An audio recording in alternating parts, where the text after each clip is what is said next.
A warm welcome to the Take studio and day 2 of the World Chess Championship match. It will be a live broadcast behind the scenes from our studio in Oslo with our 2 expert commentators who will, in the Take app, comment on every single move of Game 2. What a day the first day was, with Ding Liren, the reigning champion, taking the win. So today, Gukesh, can he make a comeback? And here we go. The World Chess Championship match 2024 has started. This is a super aggressive move from Gukesh. 0.1 advantage for Ding now. Instant He played reply. quickly again. And he plays the bishop to g5 as if it was the most natural thing in the world. I think this is a brilliant move by Ding. Is he now winning? Gukesh, he is looking devastated right now. Yeah, resignation. Ding has It's won. over.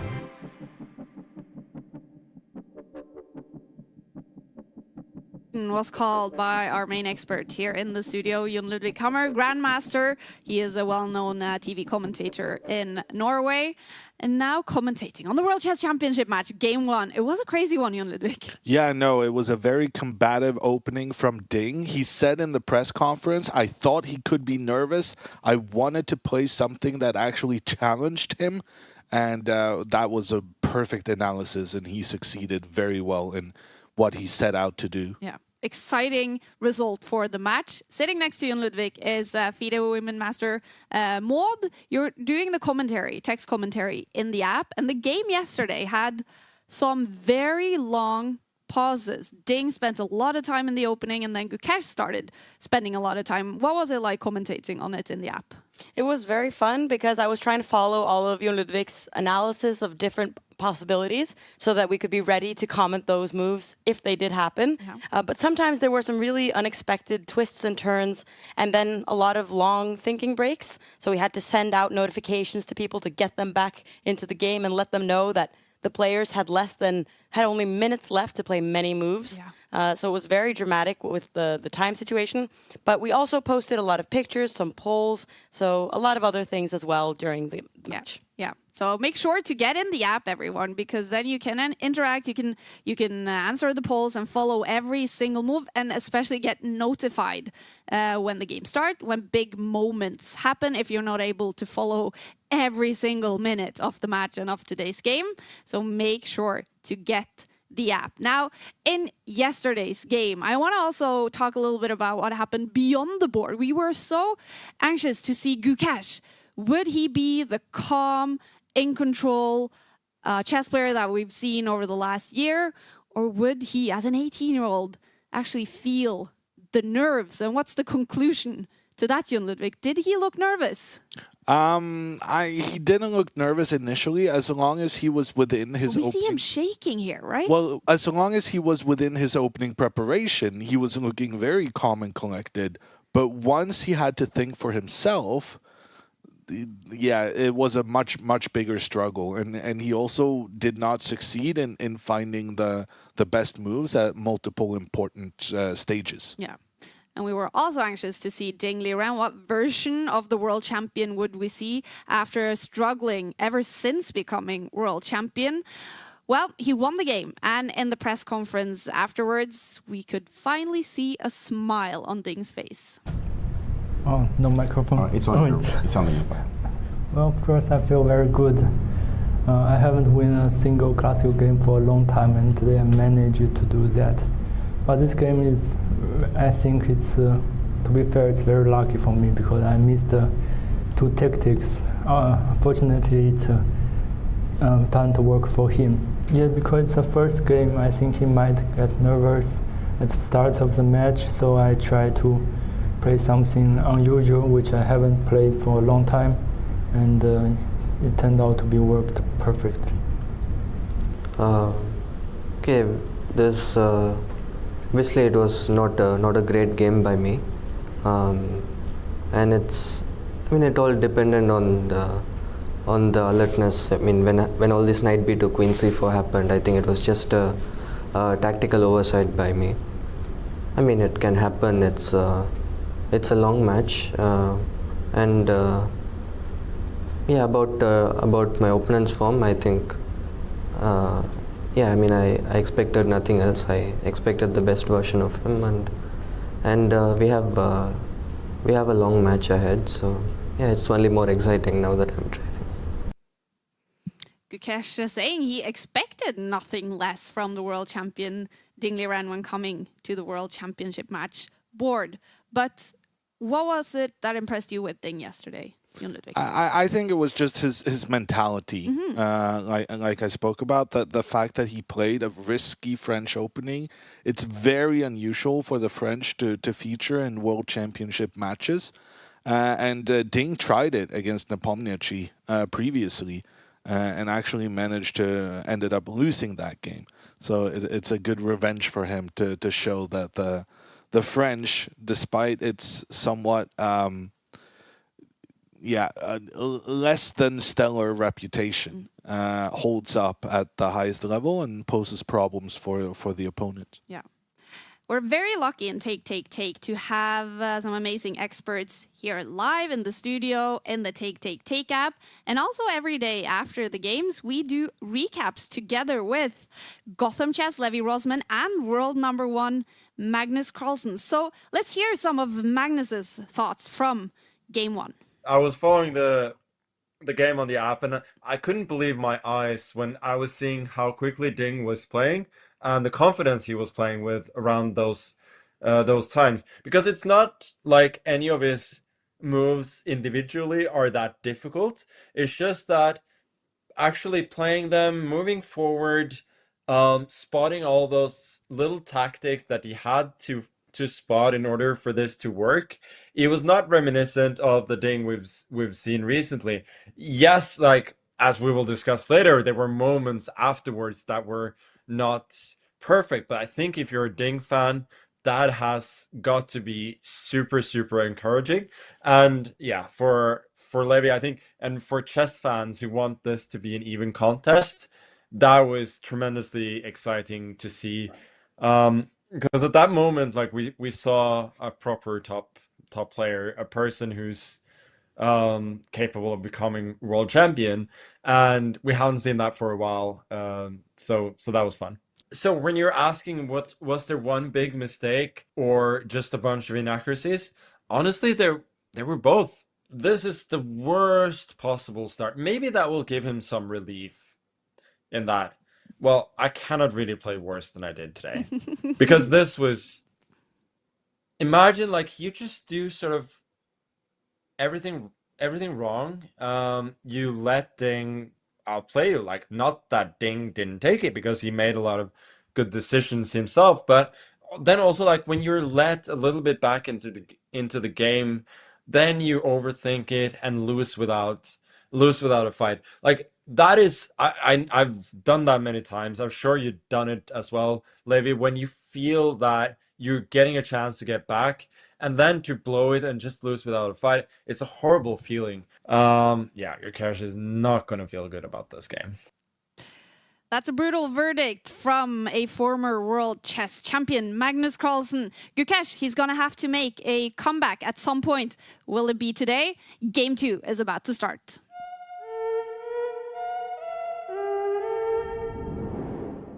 And here in the studio, we have a bunch of screens on the walls, and we can see both players have arrived.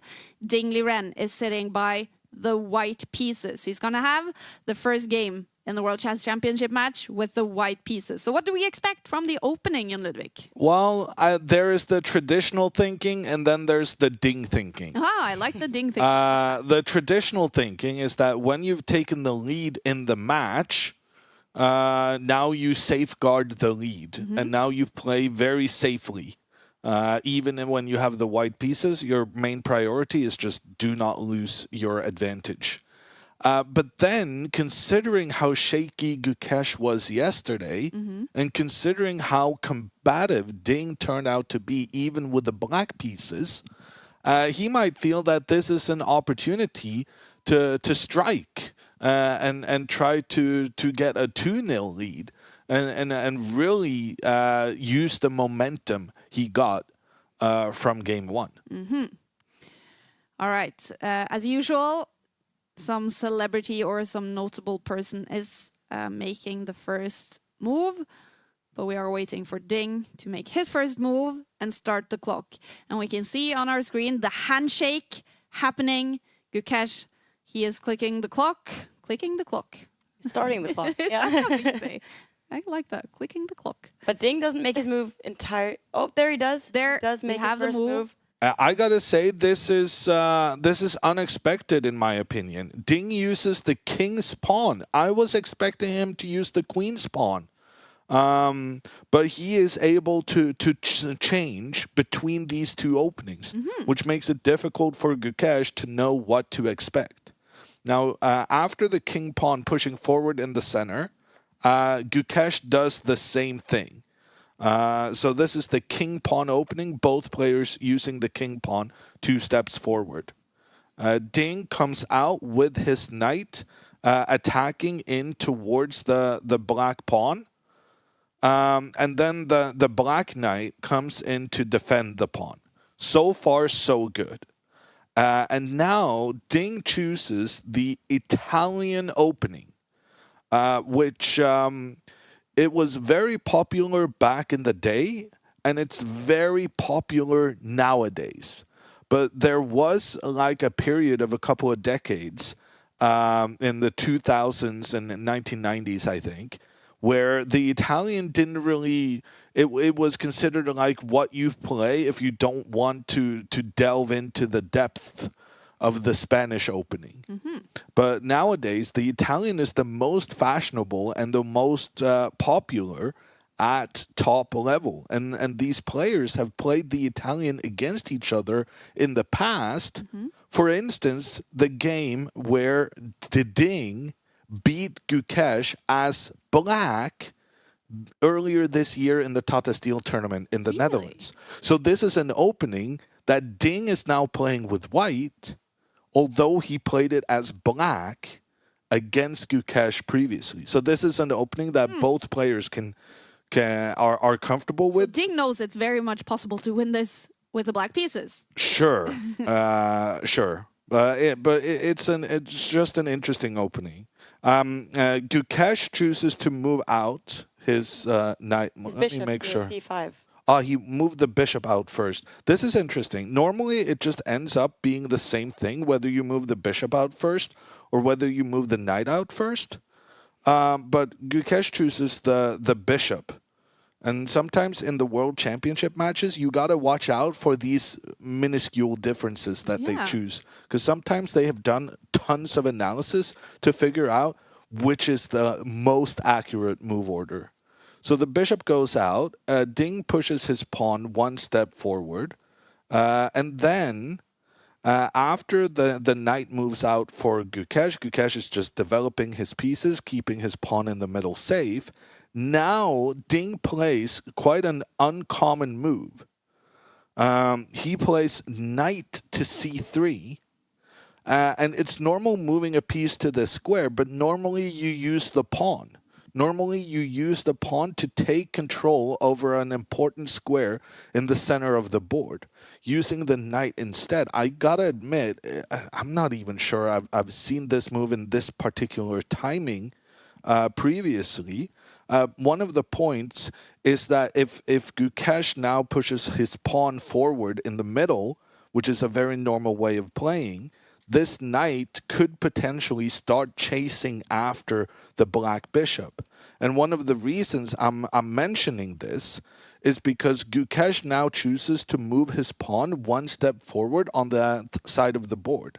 And the reasoning for this move is that you're trying to create an escape square for the bishop out on the edge of the board. So if Ding now chooses to go with the knight to attack the bishop can very easily escape that threat and be safe here in the corner of the board.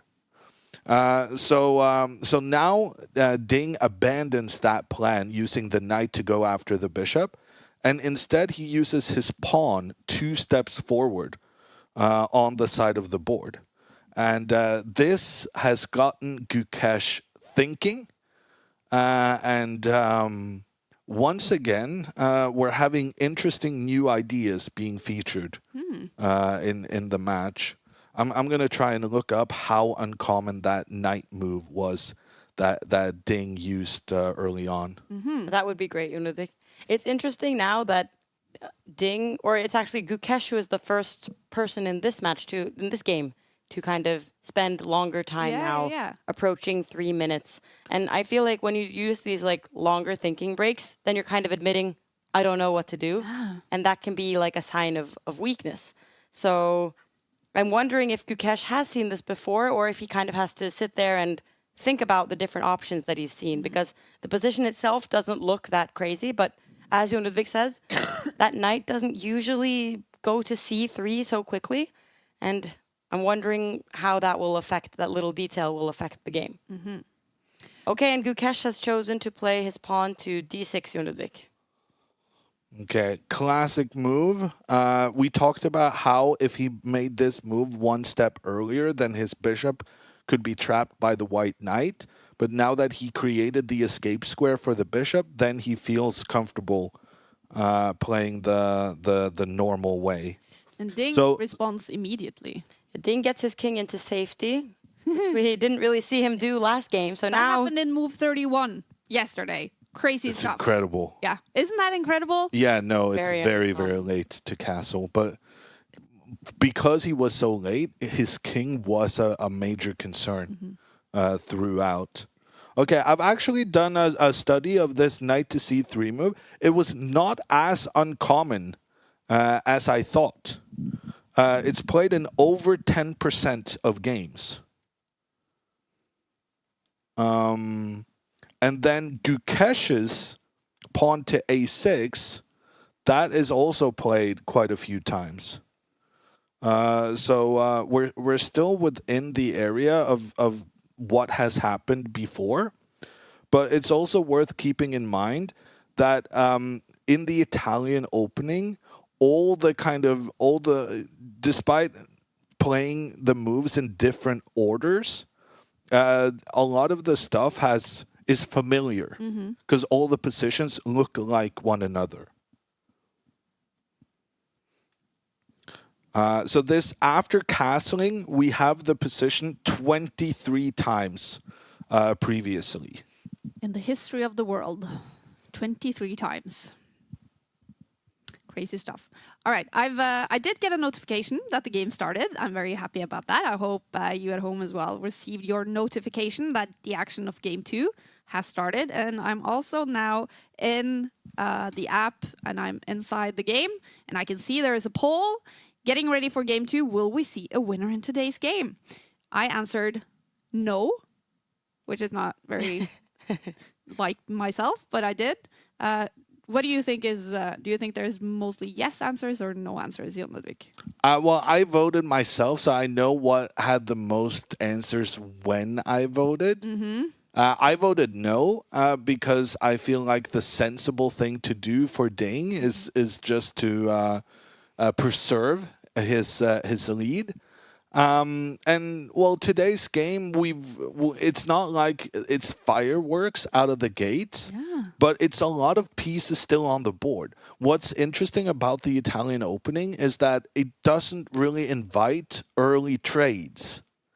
And this is something I think in particular Magnus Carlsen has specialized in, that openings where you're not necessarily getting an advantage out of the opening, but you're just keeping a lot of pieces on the board so that you have the ability to outmaneuver your opponent and giving your opponent a lot of different choices so that they find their decisions difficult to decide in which direction you should go.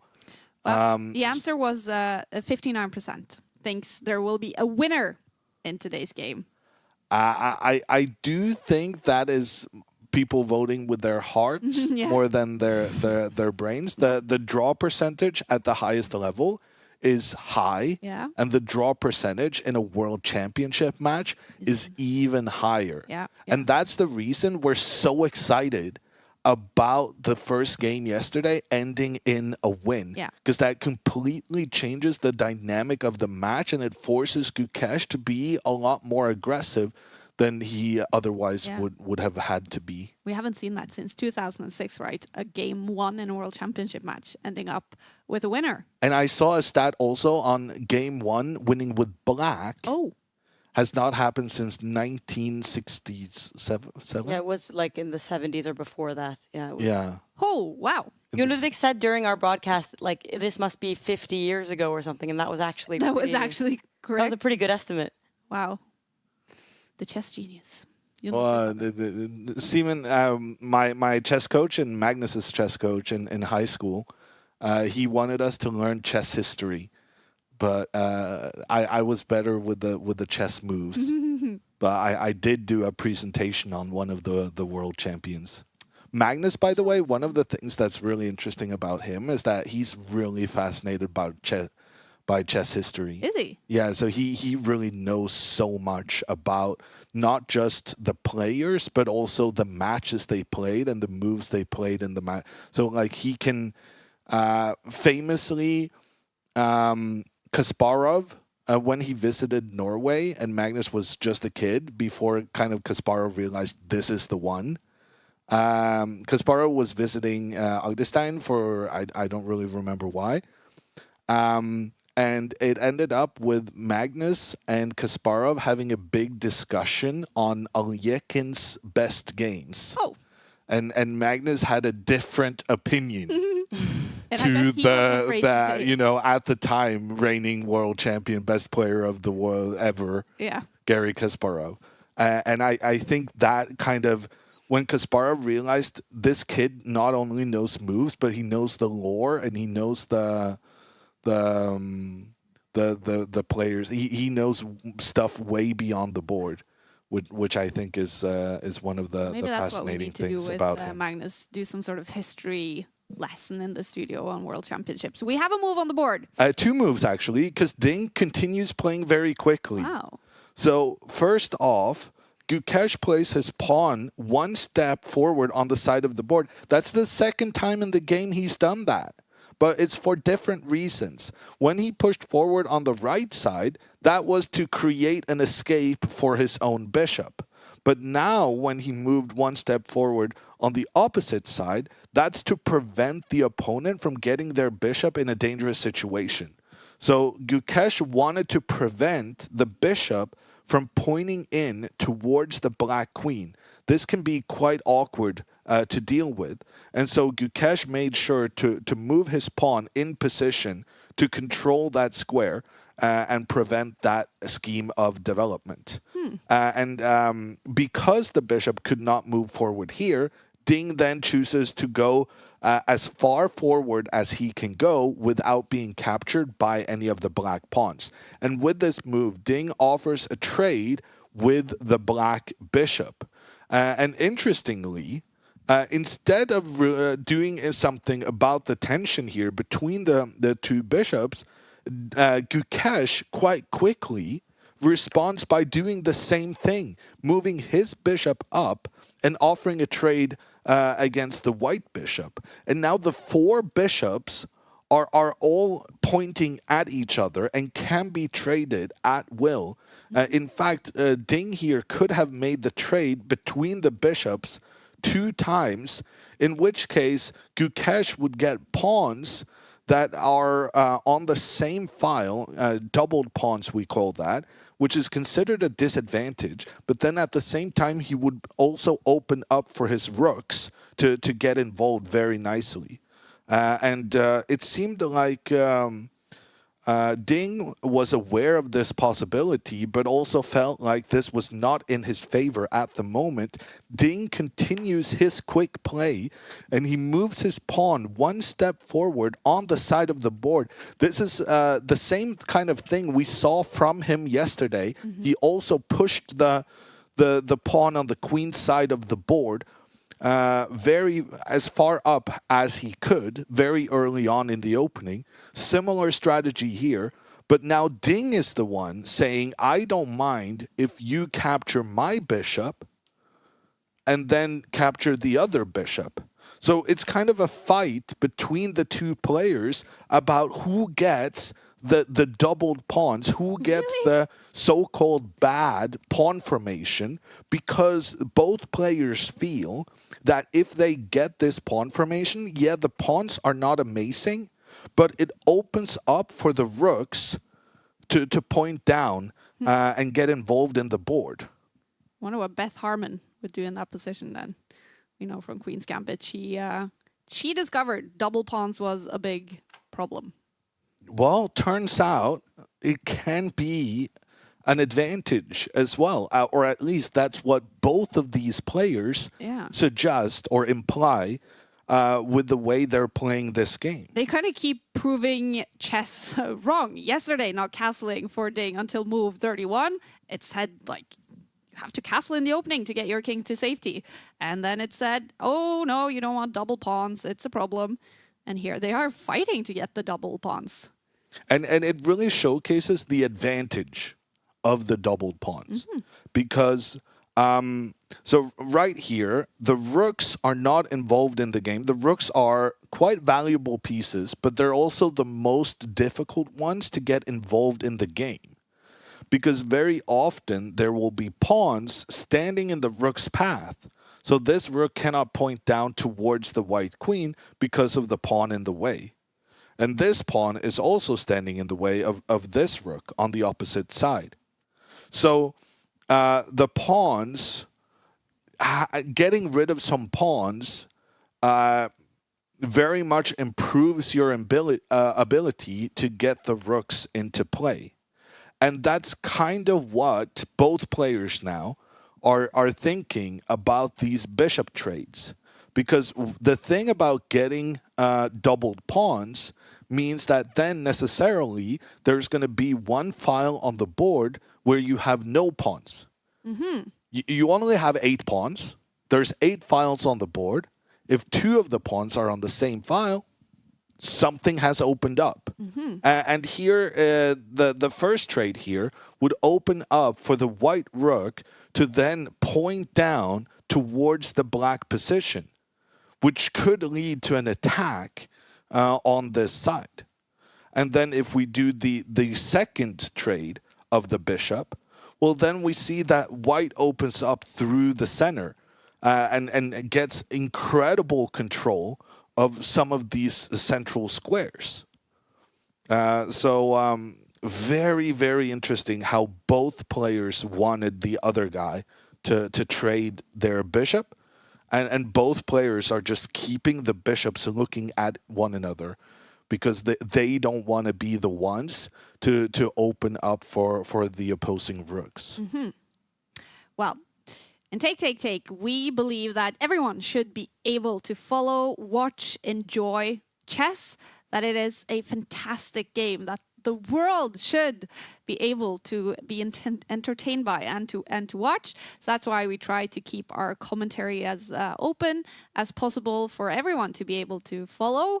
And if we do have some new people watching, someone who hasn't followed chess for that long, well, we should go through the regulations for the match. So first of all, this is a best of 14 games match. So first player to reach 7.5 points is the world champion. That can happen after 8 games if Ding continues winning, but they do have 14 games to decide the match. They get 1 point for a win, half a point for a draw. If it's not decided by game 14, then it will be decided in tiebreaks. That's what happened in 2023 when Ding became the world champion. He beat Jan Nepomniachtchi in those tiebreaks.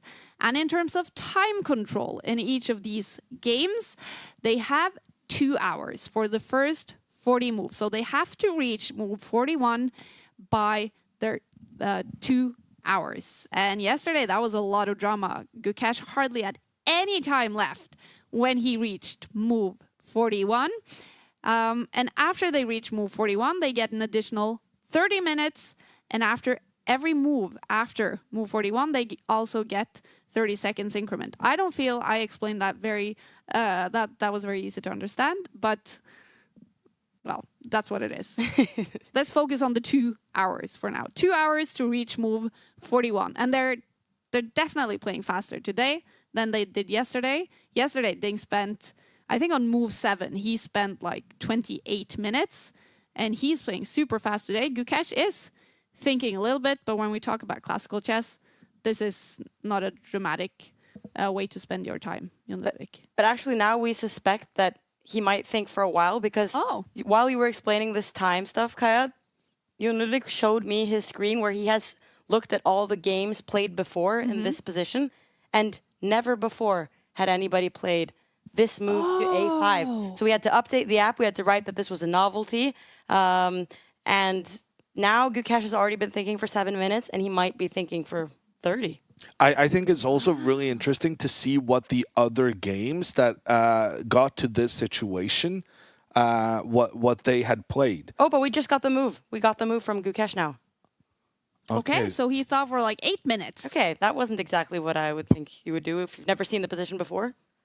Well, he's probably seen something similar. Because the players who had previously played this opening to the point where Ding deviated, both of those games were played in 2023. So this is a very modern way of playing. And it was Abdusaturov, Karana, Pragnananda, and Giri. So very familiar faces. Only top guys go into this situation with all the bishops pointing towards each other. And Gukesh has chosen to make the trade between the bishops. So Gukesh says, okay, I believe that giving you the doubled pawns will actually be okay for me in the long run. Although I suspect, and after the bishop was captured, Ding obviously has to take back Black's bishop.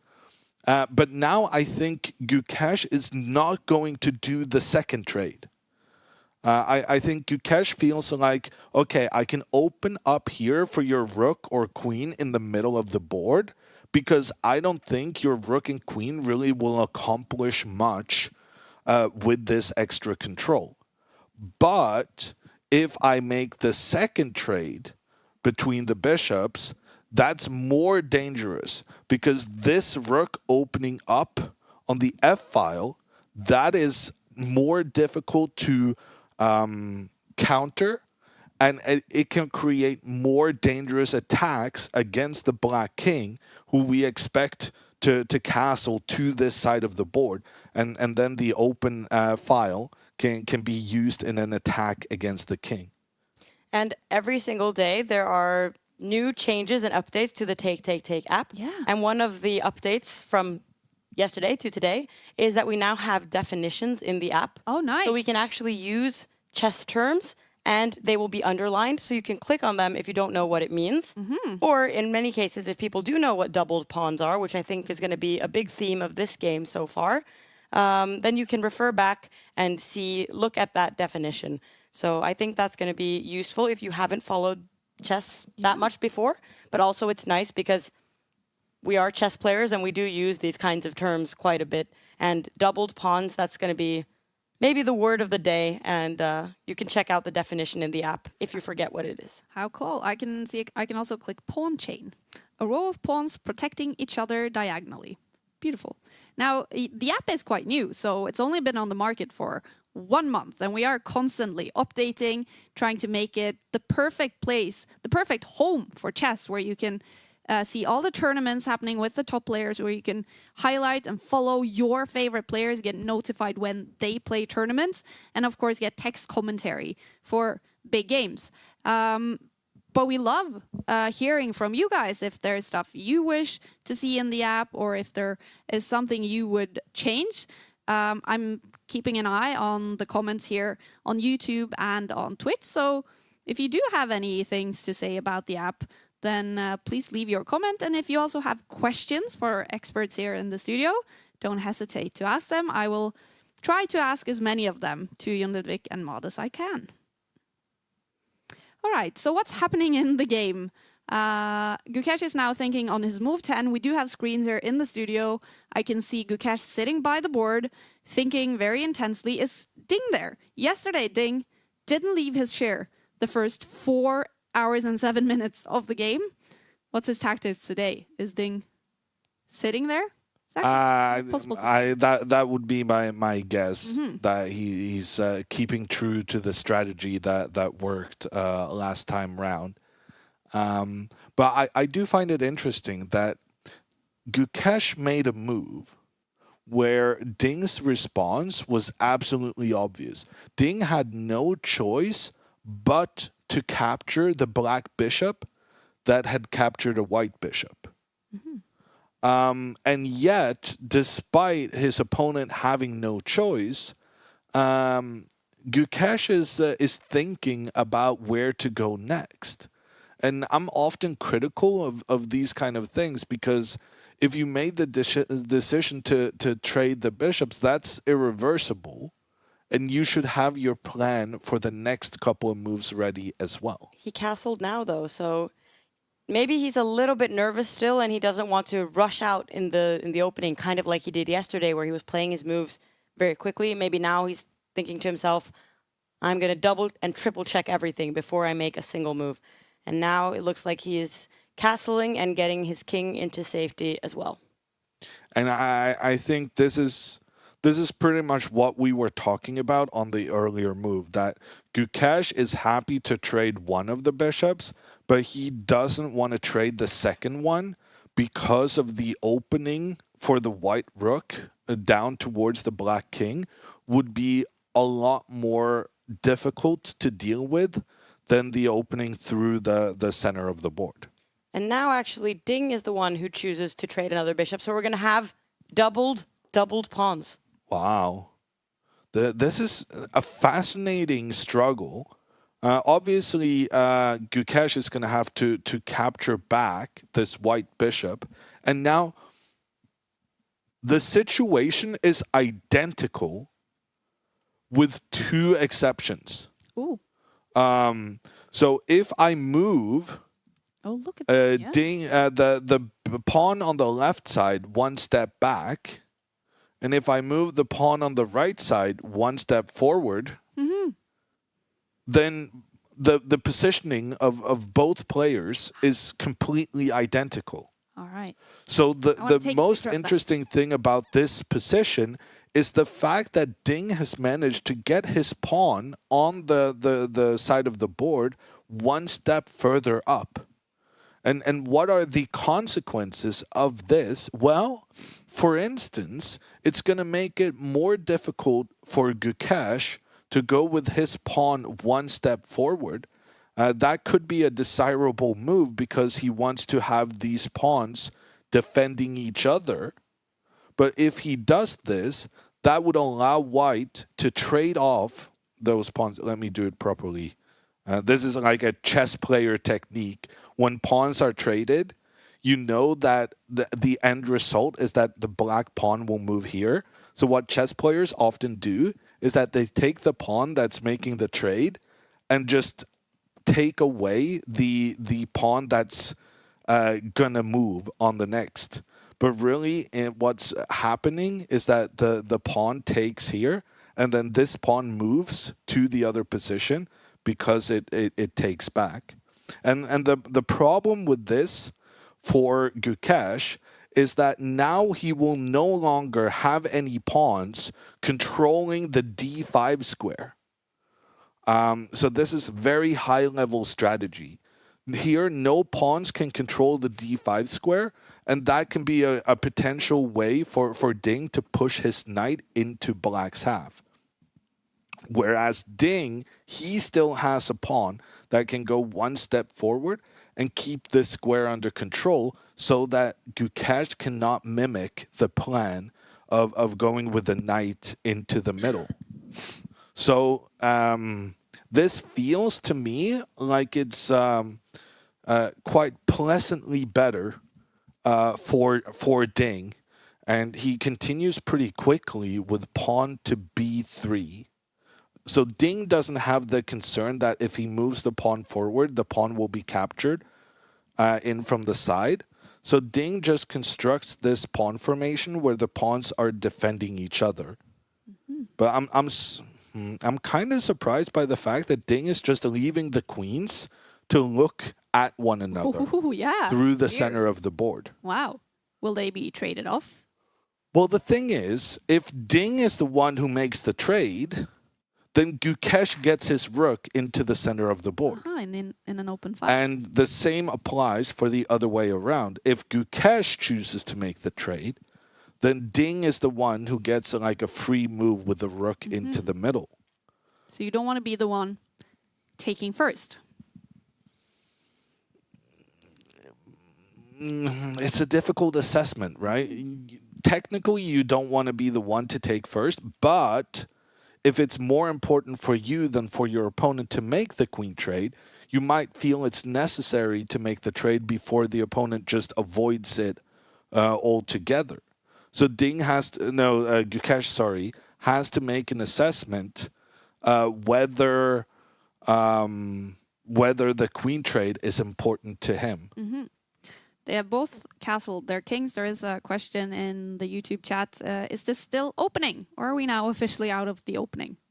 I would say we're out of the opening now. Okay. We're in the middle game. Yeah, but it's always a difficult assessment to make. But both players have gotten all their bishops and knights out. That's an important part of it. They have pawns controlling the center of the board. There's no connection between the rooks. Often we say that the final phase before the opening is over is that the rooks get connected along the bottom rank. But that hasn't happened yet, but it could happen at any moment.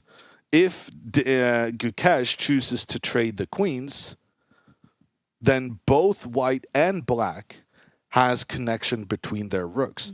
So the only thing stopping the traditional connection between the rooks is the queens, and the queens are looking at one another. So Gukesh is now thinking. He's been thinking for 5 minutes. Is this what? And we know he's an excellent calculator. He's known for being one of the best calculators in the top of chess.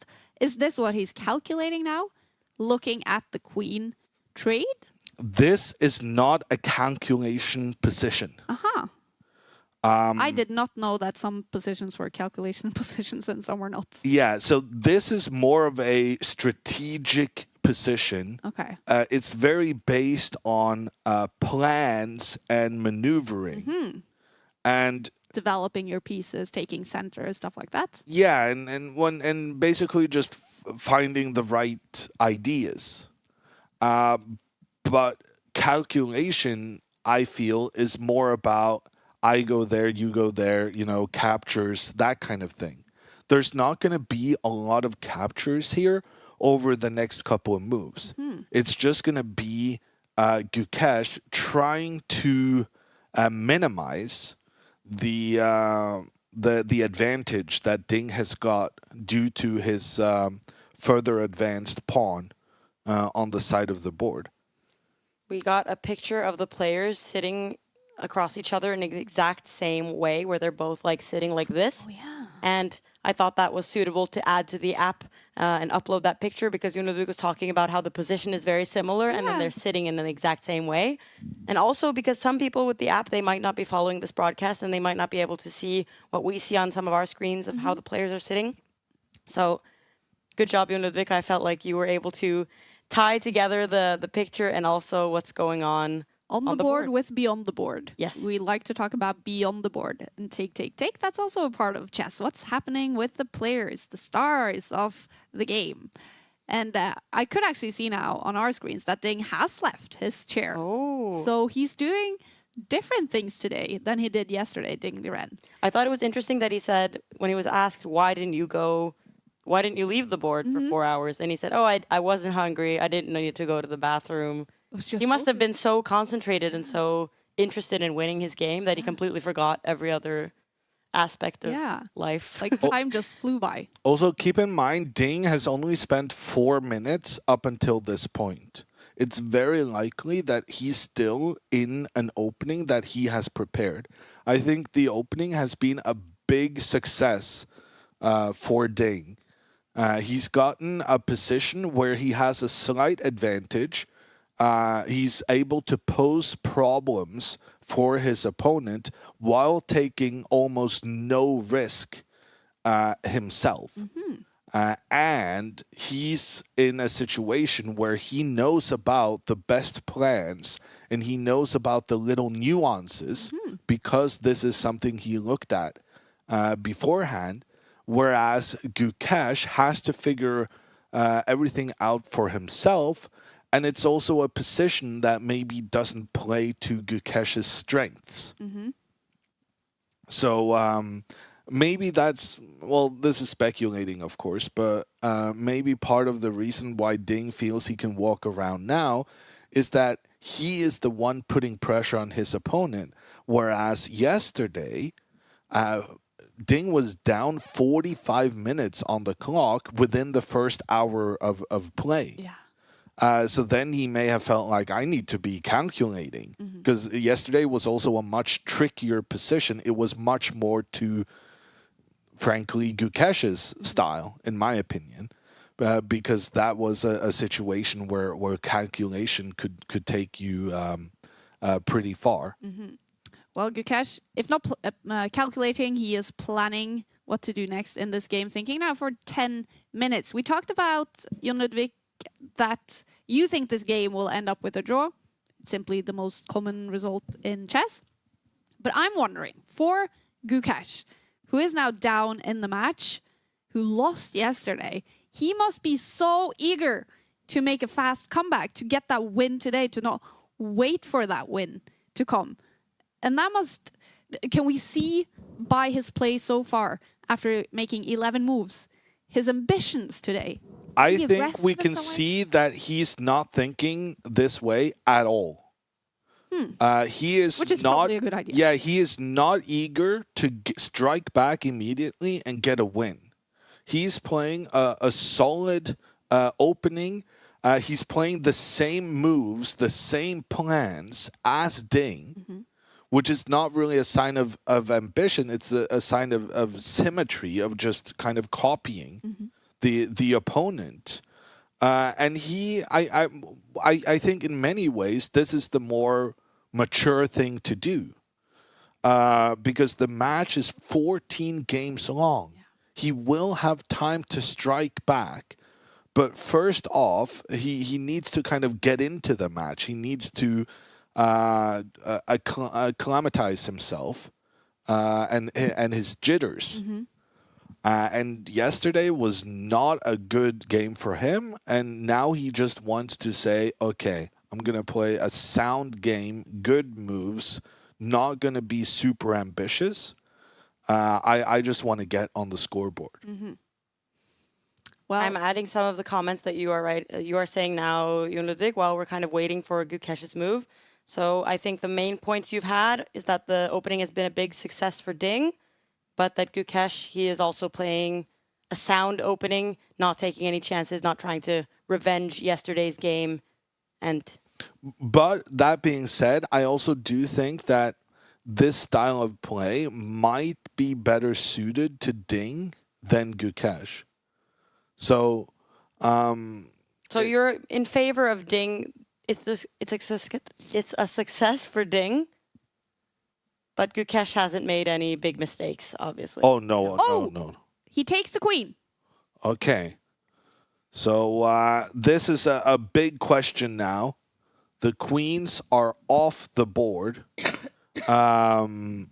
Will Ding try and now manage to exploit the fact that he has a pawn higher up on the board and he is the one to get his rook into the middle first?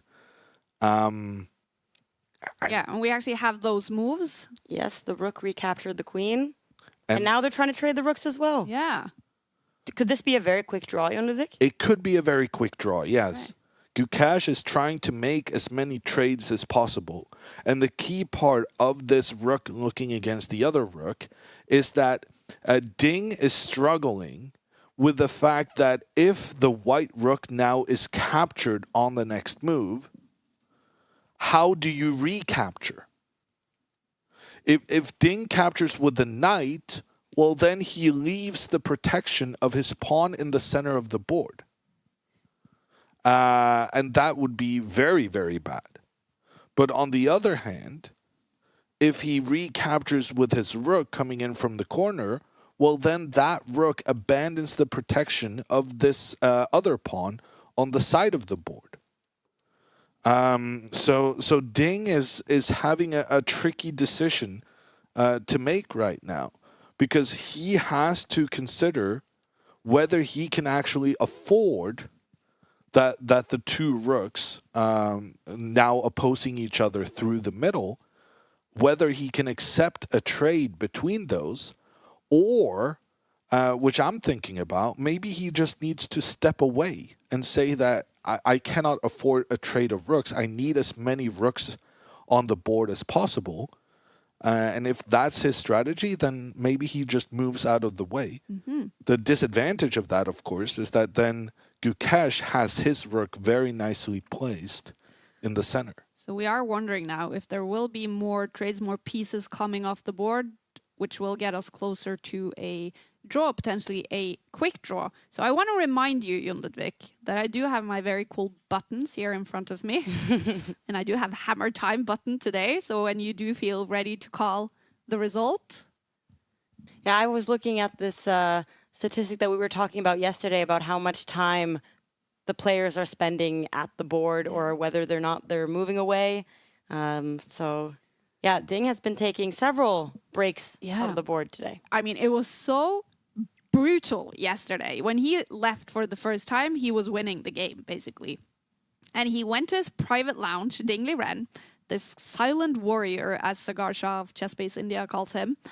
And he hadn't eaten or had anything to drink the entire game. So he was standing in his lounge, watching the pictures from the venue where Gukesh was sitting. He was suffering with his head in his hands. He knew he was losing the game. He was coming to terms with it. And Ding was standing in his lounge watching Gukesh, and he had a big bowl of nuts. And he was just like eating the nuts and watching the suffering. And Gukesh made his move, and Ding just went out and won the game. That was kind of a cool image. Ding Liren. Very nice guy, but he, of course, as a top chess player, loves to win. Yeah. No, that's world champion behavior, to sit there and watch your opponent suffer, your first step into the break room. I'm also wondering sometimes if when you spend a lot of time sitting at the board, that your opponent can be a little bit distracted by that. Yeah. And so also, it's actually sort of a nice thing to do when both players know the other one is winning. It's kind of polite to just leave and let the other one sort of suffer alone instead of... Maybe, because I actually feel like when Ding was sitting there the whole game in the beginning, he was kind of adding pressure to Gukesh. And then when he'd seen that you're done, then you don't have to sit there and kind of make him feel even worse, I guess. Oh, that's interesting. I mean, again, it proves the mental game, chess. It's just such a mental game. As much as it is a board game, a sport, it's just a battle between feelings, brains, everything that is a human.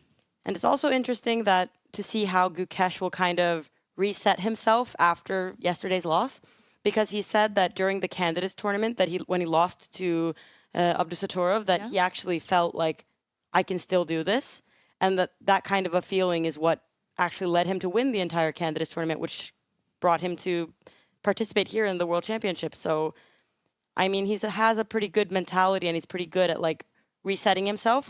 While Ding, on the other hand, I would say when Ding starts playing badly in a tournament, the whole thing kind of falls apart. Yeah. So it's going to be interesting now with this first game that Ding is actually leading, which I think very few people suspected, and then see how will that affect both of them, because Gukesh probably could handle that better than Ding. Oh, that's interesting. When we talked to Magnus and Levy in the recap yesterday that is available in the Take app, Magnus said that before the match started, he would say that it was 80% in favor of Gukesh, 80% chance of Gukesh winning. I thought that was incredibly high. But then he said that after Ding's win yesterday, he thinks it's 50-50. It's now the evaluation bar for the match is just right in the middle. Do you agree with that, Jon Ludvig? Yeah, I think that's a very good analysis. And, I also tend to trust Mr. Carlson in these matters. I think, though, you still have to realize how concerned we are about Ding's form when we're only giving him a 50-50 when he's leading the match with one extra white game to go. Because not only that, if the match goes to tie breaks, if it's 7-7 after 14 games, Ding is very likely to win. He is a stronger rapid play player than Gukesh. So essentially what we're saying, it's almost 50-50 whether Gukesh wins 2 more games than Ding over the next 13. That's interesting. So saying 50-50 is still not having a lot of faith in Ding. Ding is not... We're not saying, he's over his troubles just because of this one game. But it must be said, he was very impressive. And especially when he started playing quicker and how he dealt with that situation when he had less than 5 minutes on the clock remaining, that was very, very good play from Ding. So he's got something going on, but we're not confident enough to say, Ding is back. Because if we're saying Ding is back, he would be a huge favorite now with that first game win. Wow. Now, the bar in the game is actually saying in the app, it has text as well. That's a new feature today. It says slightly better for Ding. Is he slightly better, or do you think this is very much looking like... No, I think Ding is definitely slightly better because Ding has been able to use his 3 pawns that he has here. These pawns are protecting each other. I called those a pawn chain in the app. Is that like a weird use of the word pawn chain? It is, but technically it is a pawn chain. Yeah, that's what I was... But we're so used to kind of like pawn chains being on the same diagonal, protecting each other. But even when they are 2 of the pawns on the same file, they are still doing the same thing, that they are protecting each other up the board. Ooh, can we make a new word? What would be a good word for that? Asymmetrical pawn chain? No. That's not a good word. It's too technical. Yeah. Help us in chat. What should this pawn situation be named? But what I was getting at is that these pawns are protecting each other, whereas there are no black pawns protecting the most forward one on c5. And if you try to build the same kind of pawn formation that Ding has made for himself, then you're going to get captured by the white pawn on the side of the board. This is why it's such a big advantage for Ding having this pawn. This pawn can interrupt the protection. And after that, you don't have 3 pawns working together. You only have 2. And you also let Ding open up for his rook along the edge of the board. And like I mentioned earlier, but this is something that's going to be more apparent way down the line. But if this trade over here happens, there's no longer the possibility of playing pawn to c6 to control this square in the middle.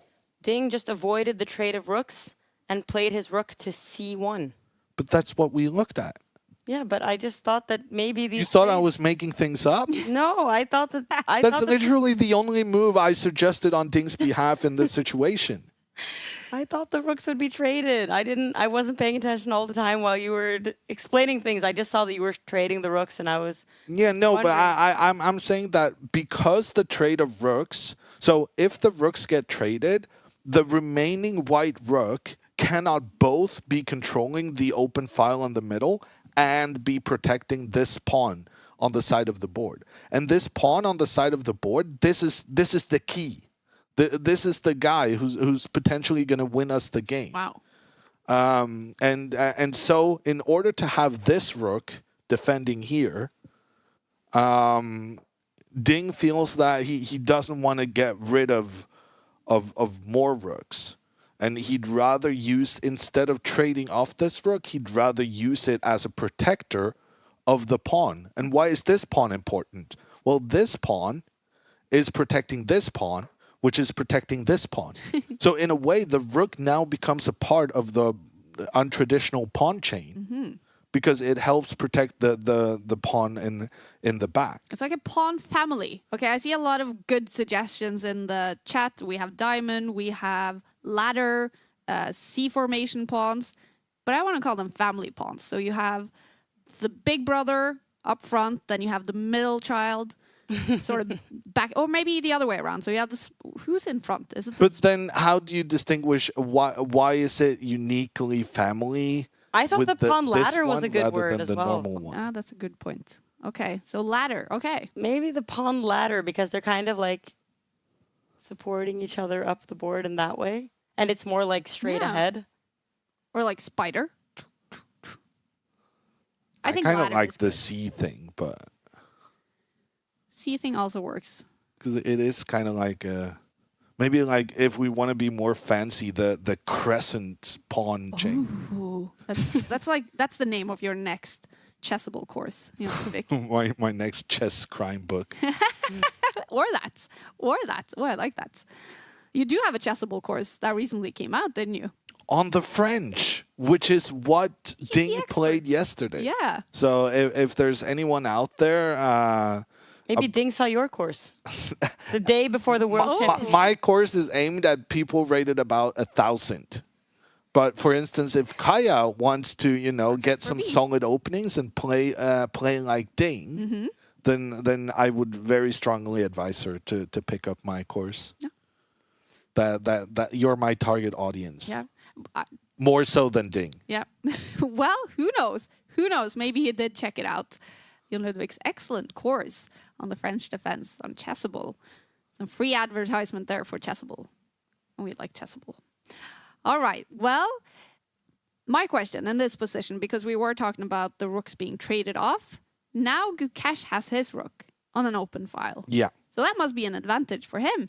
Great for him, but why has Ding allowed this to happen? Why has Ding allowed the rook to be standing here controlling down the board? And the reason is, where is the rook going to go? The white knight is controlling this square, so the rook cannot go here. The pawn is controlling here. The knight is controlling here. And the pawn and the knight is controlling here. So Ding feels comfortable giving Gukesh control of the open file because he feels like he's not going to be able to do anything with it. And also, I feel like at some point in the future, Ding is going to want to move his knight forward in the center to a square where the knight is protected by two supporting pawns.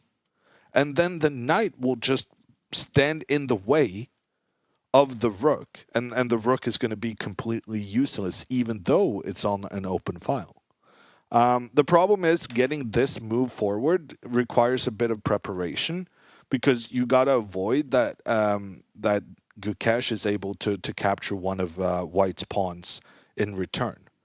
So I think the plan moving forward now for Ding is going to be to get a pawn one step forward so that he creates the pawn family of the pawns protecting each other up the board, which in turn will free the knight from its task of protecting the central pawn, which in turn will allow the knight to move forward and block the black rook from getting involved. But this is a long-term plan because in order to make that happen, you have to move this guy out of position. And if you move this guy, then you have to consider what if the rook tries to invade. So the long-term plan for Ding is reasonably clear. The question is just how much time it's going to take. And by time, I mean not thinking time, but number of moves it's going to take to accomplish the plan. And then what Gukesh is able to do in the meantime. In the app, you can choose some different features. For example, you can show the I'm just clicking it. The engine moves, the top engine move. And right now, that was the knight move that you showed, wasn't it, Jon Ludvig? Well, I was suggesting moves for Ding, and it's Gukesh to move. Yeah, so the top move for Gukesh right now is moving the black knight. Yep, Into the middle. Forward in the middle. exactly. This is interesting because that would abandon the defense of the pawn in the center. But the idea is that if the knight comes in to capture the black pawn, then the rook can involve itself attacking the knight and attacking the pawn behind the knight. But this is a controversial move because it leaves one of your pawns undefended. Might still be a good one, obviously. And then if the knight moves forward and Ding decides that he doesn't want to take that pawn because, once again, losing the pawn enables the rook to become more valuable in the game. So maybe in order to avoid the black rook getting a new file to attack in, Ding could move his knight backwards. And Ding is playing in a way passively with his pieces. But this is all a part of his long-term plan of then getting his pawn one step forward, creating this protection with the pawns in order to then jump forward in the middle. So to be entirely honest with you, when the computer is suggesting the knight pushing forward, I'm just going to assume that capturing a free pawn is not so free and that there are consequences to accepting such gifts. But I think even moving the knight backwards, we wanted to move that piece anyway because we wanted to enable the pawn to go one step forward. And I still really like this on Ding's behalf. Okay. Well, so to answer nothing is real 64 in the Twitch chat, would knight d4, which is that square, be a bad move for black? So even if it is the computer move, talking from a human perspective that you are, Well, it's definitely not a bad move, but it doesn't address the concerns, the long-term concerns. Knight forward, Chess Engine says it's a good move. It's a good move. But Chess Engine says it's a good move for a reason. We need to know that reason because in itself, it's not going to solve the long-term problems that Gukesh is facing. He needs to have some kind of follow-up that prevents or at least has a counter idea to Ding's plans. And that's one of the reasons Gukesh is in trouble right now, because Ding's plans are way more obvious than Gukesh's. Do you think it's a problem that Gukesh is now 30 minutes behind on the clock? Or, because my feeling is that this kind of a position is more okay to have little time in because it's a maneuvering endgame where you need to find a plan and then playing a lot of the moves shouldn't be as complicated as yesterday, for example. Well, I think it differs from player to player. Personally, I think maneuvering games are more difficult than calculation games. Because when you're doing like I take this one, you take this one, then you're reaching some kind of conclusion at the end of your thinking. Whereas when you're trying to find plans, and when there's like I have 4 different plans to choose from, and my opponent has 4 different plans to choose from, how do I know which one is best? I find that to be very time consuming. And that's despite me being better at the strategic part of the game. I still find that part to be more challenging from a time usage perspective. Because sometimes you get stuck and you don't find a plan that you're happy with, and that can have pretty dire consequences. Whereas as long as you're like, I take this one, you take this one, it's going to take some time, but you're going to get to the bottom of it because it's so brute force. You never have to stop and consider too many the big questions of life. Gukesh, maybe he's thinking about the big questions in life, or maybe he is thinking about the position right now. Thinking for 11 and a half minutes now on move 14. How are you guys? Thirsty? Hungry? Do you need anything? Coffee, tea, food? I'm eyeing your charger, and I'm wondering if I need to steal it. All right, well, you can steal my charger. You can steal my thunder. Thank you. Always. You and Ludwig, anything you need? I'm feeling pretty good. I'm feeling pretty good. I like to hear that. I hope you at home as well, that you're feeling good and that you're enjoying the World Chess Championship match together with us. We love hanging out with you here in our Take studio. And to get the full experience, remember to download Take, the app. I might head out to get something to eat and follow your commentary from outside. Maybe, you know, if we do have anyone new coming in, and if Gukesh keeps thinking, should we try to explain how we got here from the opening? What has happened so far? Like, I see next to your physical board 4 bishops. All the bishops are off the board. Yeah. How did that happen? Yeah, it was the game so far has been not so much about the pawn trades, but we have been trading the diagonal pieces. Do you want me to start from the top? Okay. I'll go back to the starting position, and we'll see how we got here.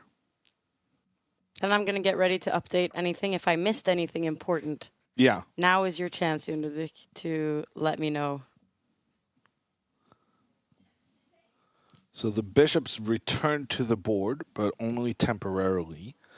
So it was a king-pawn opening from a Ding.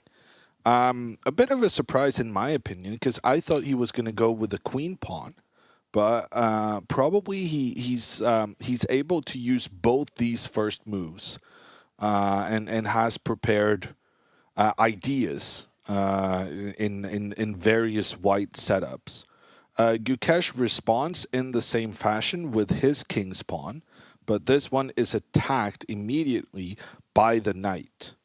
The knight comes out to defend, and this was the first big moment in the game where Ding chose to go for the Italian opening, which has been very popular at the highest level the past couple of years. The Spanish opening, with the bishop going one step further, is the most common opening traditionally throughout history. But with the amount of games coming in the Italian now the past couple of years, it's quickly catching up. The bishop moving out was such a good move that Gukesh chooses to use the same plan. Pawn one step forward opens up for the white bishop to get involved in the game. Knight out, good solid play from Gukesh, just getting his pieces into the game. And now knight to c3. A slightly uncommon move from Ding, but it was still played in over 10% of games. One of the ideas is that if the pawn now goes one step forward in the middle for black, opening up for the bishop to get involved, then the white knight may attack the black bishop. And the black bishop cannot escape the white pawns and the white knight. The bishop will be forced back, after which the white knight is able to capture the black bishop. And Gukesh, he was not interested in losing his bishop in this fashion. So after this knight to c3 move, he played pawn to a6. He created an escape square for the bishop back so that any attack on the bishop would be rendered moot, with the bishop having such an easy escape. Here we saw, in a way, Ding copying white's move, but the only difference is that Ding went 2 steps forward. And as we're going to see for the current position, that makes the only real difference on the board between the players right now. The fact that Ding has been more aggressive with his pawn on the side of the board. Gukesh played pawn h6. This idea is that he's controlling the square g5 to avoid that the white bishop is able to come in and point down towards the black queen. But this also then does mean that Gukesh is playing his pawn on the side of the board one step forward, one after another. First on the right side, then on the left side, for different reasonings. This pawn on the right created an escape for the bishop, whereas the pawn on the left prevented the opponent's bishop to move forward. Ding, when did he castle? They castled on move 10 after taking on c4. Yeah, so after this h6 move, the bishop now went to e3. Ding chose to castle. I think. Oh, maybe. Oh. No, the bishop went to e3. No, first. I missed a move. I cheated a bit. Because I moved this pawn forward in the middle when I was illustrating the knight could go after the bishop. Oh, wait, yeah, so d6 and then castle. Sorry, I was also mixed up with where you were. So here, pawn to d6 opens up for the bishop. And Ding, he castles his king. Then this pawn to h6. So it wasn't one after the other. There was this pawn move forward in the center in between. And then, because Ding was not able to move the bishop all the way up to point down towards the black queen, he chose the next best thing. Black's pawn is controlling this square. The central pawn is controlling here. So the most forward move you can choose for this bishop is 2 steps forward, challenging the black bishop. Ding is saying that he would welcome a trade here because that would open up for his rook to point down towards this black king. But Gukesh was now familiar with this kind of play because he'd made the same idea pretty much instantly. And now we see why there are no more bishops on the board in the current situation, because all the bishops ended up facing one another and ended up being traded off. But notice how neither player really wants to take the bishop most in the center of the board. Because if you do this, just like if Gukesh had done this himself on the previous move, and now if Ding had done this here, it would open up for the black rook to potentially use this this f-file here to point down towards the opposing king. So instead, Ding plays pawn to a5. This was the first new move of the game.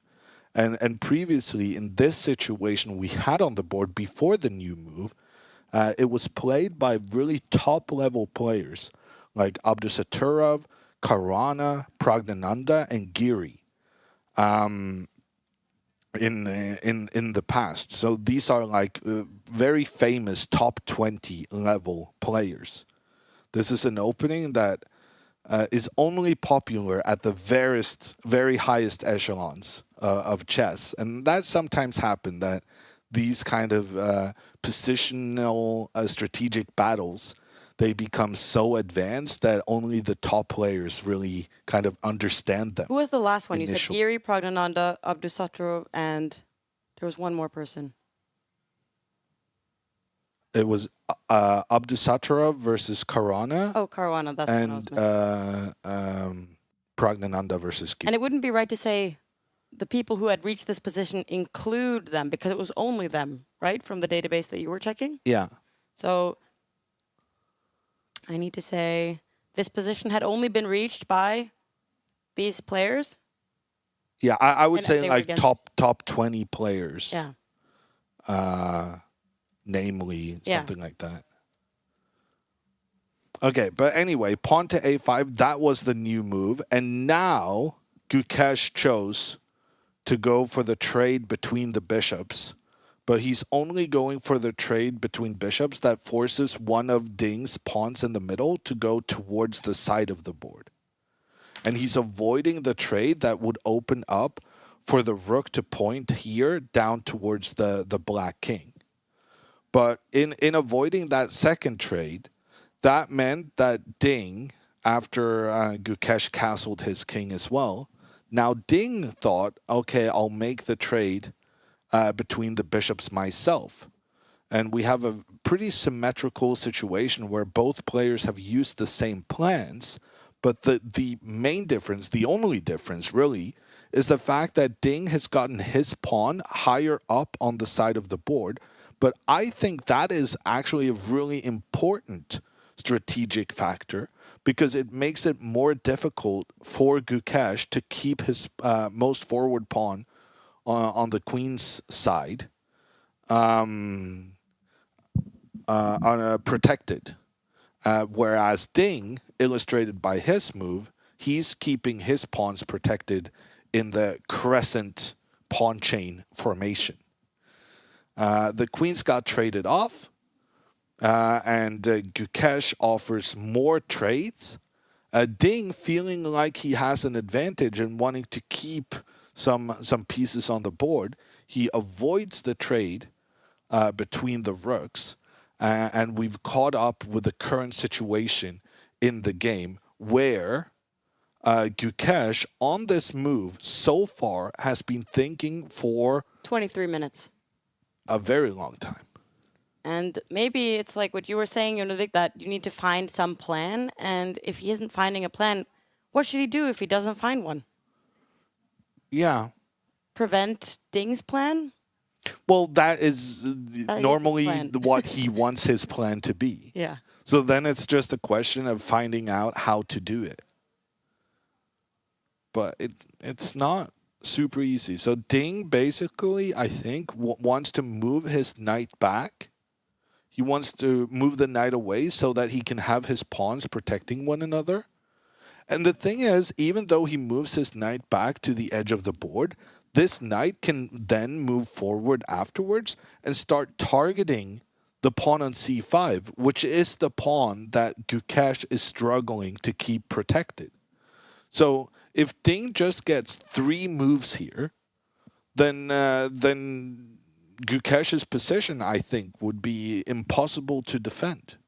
Oh. So even though it feels like a pretty innocent opening, Ding has really gotten some serious chances out of this, and it's unclear to me and Gukesh how to deal with this. Would you support my assessment that Magnus would like this position with the white pieces? I think so. I think this is a nice strategic maneuvering position, and I think Magnus is very good at those kind of things. And, well, frankly, Ding is no slouch either. I think Ding is very happy with his preparation, his time advantage, and that Gukesh is showing some signs of weakness by thinking for such a long time now. Almost passing 25 minutes now, and he will soon have less than an hour. And Ding has an hour and 46 minutes. So that's a really huge time lead for Ding as well. And we can also see that Ding is spending a lot of time at the board now. Also on Gukesh's turn, he's also able to think about his plans in this position. So he probably won't have to use as much time. And do you think that he still has a lot of ideas from his preparation? So Ding spent 10 minutes on the previous move, but that was the first time he spent more than a minute. Yeah. I would say that Ding is not within the specific moves he prepared, but obviously when the pawns, the pawn formation is such a big part of the strategy in the position, he will have analyzed a lot of similar situations and knows a bit of he probably still gets some advantage from having had from his opening preparation despite not being in the specific moves. Well, it's interesting also that Ding was saying that yesterday he forgot his preparation. Today he seems to have a very good preparation, like he's all over the place. And he is also kind of toying with the audience because when I saw these moves being played pretty fast in the beginning, I was wondering, oh, are they just going for a very quick draw? Trade the bishops, trade the queens. Let's just trade all the pieces off the board. And then Ding surprised us a little bit, or not you apparently. You knew he was going to move the rook out of the way, but I didn't see that this game was going to continue for many moves No, and have but all these advanced it's plans. very easy to underestimate the value of the pawn that has pushed forward on the side of the board. But Ding knows its value. And so He's Ding, done it twice now, in the first game and in this game. yeah. Maybe that's going to be his strategy for every single game. And then Gukesh is going to have to start doing the same thing to stop him. Yeah, maybe. We'll see. I also think I want to keep in mind that Ding having a good opening today and Gukesh having a good opening yesterday, what they had in common was that they had the white pieces. So it's not really about whether Ding or Gukesh has managed to like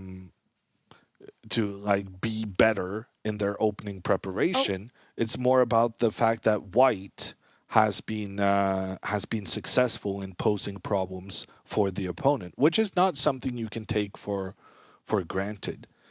We got a move. It's a pawn sacrifice. The knight moves up in the center of the board, allowing the white knight to capture the black pawn.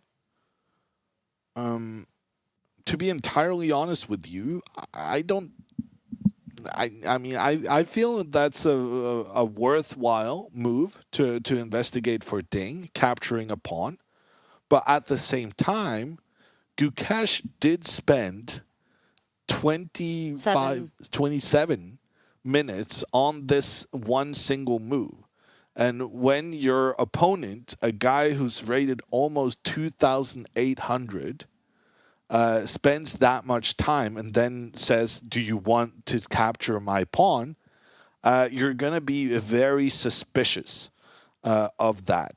And Gukesh is preparing, if the pawn is captured, to activate his rook. We talked about earlier how pawns being removed from the board or being removed from the file opens up more opportunities for the rooks.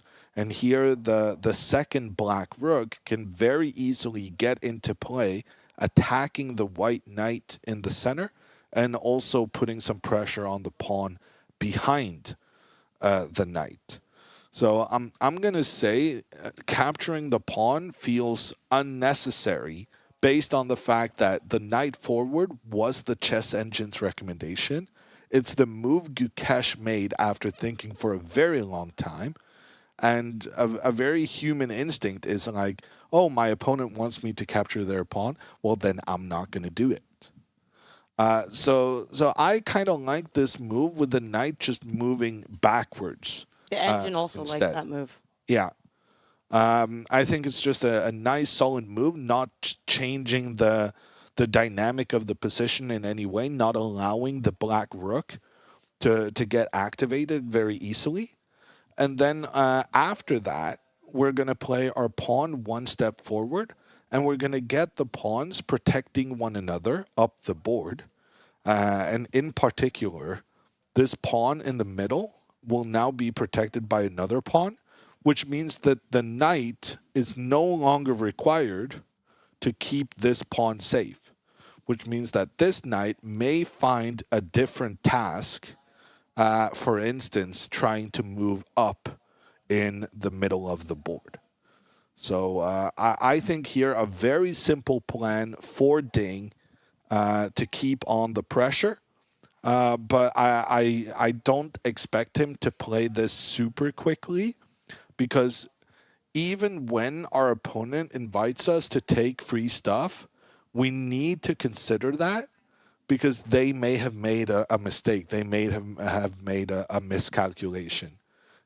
Sometimes our opponent makes mistakes and we don't exploit it, because we just assume, well, they must have seen this and have a plan against it. Sorry? We just trust the opponent. I often do that. I always think that if they made a mistake, it's probably me who's making a mistake, and I'm not seeing what is actually underneath there. But okay, so it will be interesting to see now. Ding. He often spends a lot of time not necessarily looking at the board, but like with his head in his hands or looking up. He seems a bit uncomfortable still, which has been like a telltale sign of Ding's when he's sitting at the board, that he is a little bit uncomfortable, a little bit nervous. He feels a lot of pressure. But I still think that there was a point yesterday where that suddenly disappeared a little bit when he started playing his own moves and was out of his preparation. So maybe he'll find comfort when he isn't as stressed about remembering different plans and moves.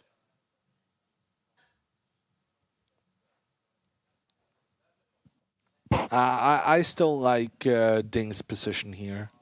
And we talked about this knight moving forward earlier, and I said it's a nice move, but it doesn't really tell us what Gukesh's defensive idea is for the future. So we still don't have enough information on whether Gukesh has found the right plan.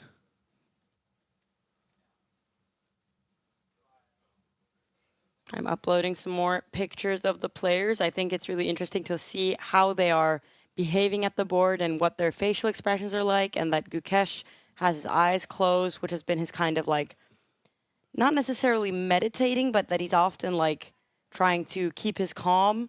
And Ding, on the other hand, is often quite nervous and is shaking a bit. So if you want to see some of those pictures, you can see them in the app shortly.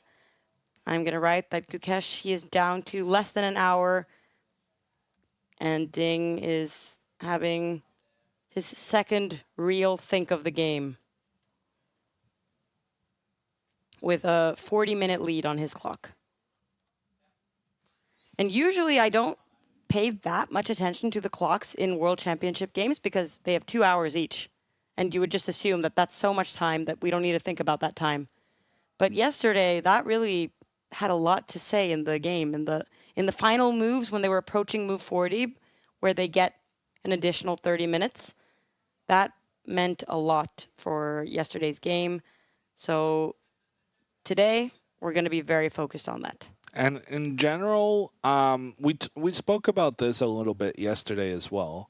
But with 2 hours for 40 moves, you have on average 3 minutes per move. And in theory, you should spend less than that by move 14, which we're at now. And the reason for that is because a lot of the moves in the opening you will know from before. So following the 3 minutes per move situation, Gukesh should have used 42 minutes by now. But he has spent 62 minutes. So he spent 20 minutes more than what he's supposed to do.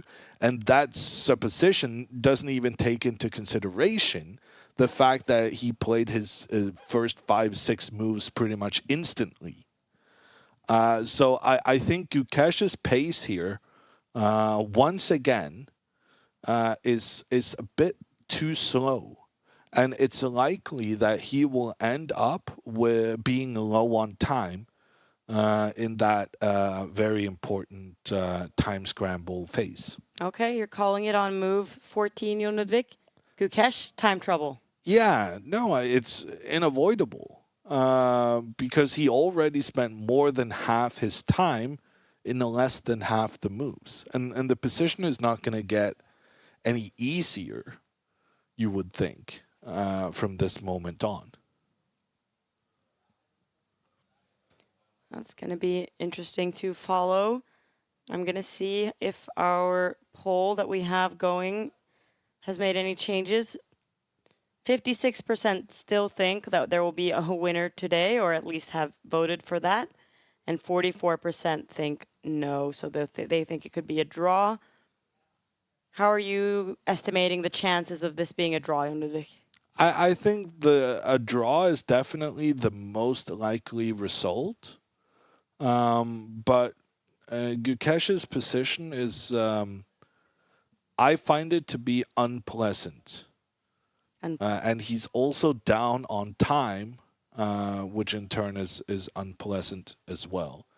So it's definitely a question of whether Ding can win or whether it's a draw. The chances for Gukesh to win this position, I would rate pretty low, because Gukesh, it's basically the same situation for both players, just with Ding's pawn a bit more aggressively placed. So it's really about whether Gukesh can hold his own in the and keep the draw, rather than him somehow getting the win here. I'm checking to see if the chat has any questions. Now that Kaya is not here, there are no adults in the studio, Jon Ludwig. There are some people who are wondering if maybe one of the ideas that Gukesh had to put his knight here is to prevent Ding from getting his knight to this square, d3. Can you show the viewers that a little bit? Yeah, so one of the advantages of having the knight forward here is that when Ding now tries to maneuver his knight to the d3 square, the knight then completely relies on the protection of the pawn, because otherwise the pressure from the rook would be problematic. So here, the knight can sacrifice itself, taking out the defensive protector, with the idea that even though the rook can capture the knight, now we have opened up for the black rook, pointing down towards the white knight, and we can take that back. And in this situation, black ends up having an extra pawn. So there are some mistakes that can be made from Ding's side as well in this position. Yeah. Well, that one I think is a bit too obvious. But I'm sure if capturing this pawn is more like one of those mistakes that's not immediately obvious, that it would be a bad move. And that being said, when the knight moves back, the knight doesn't have to go here immediately.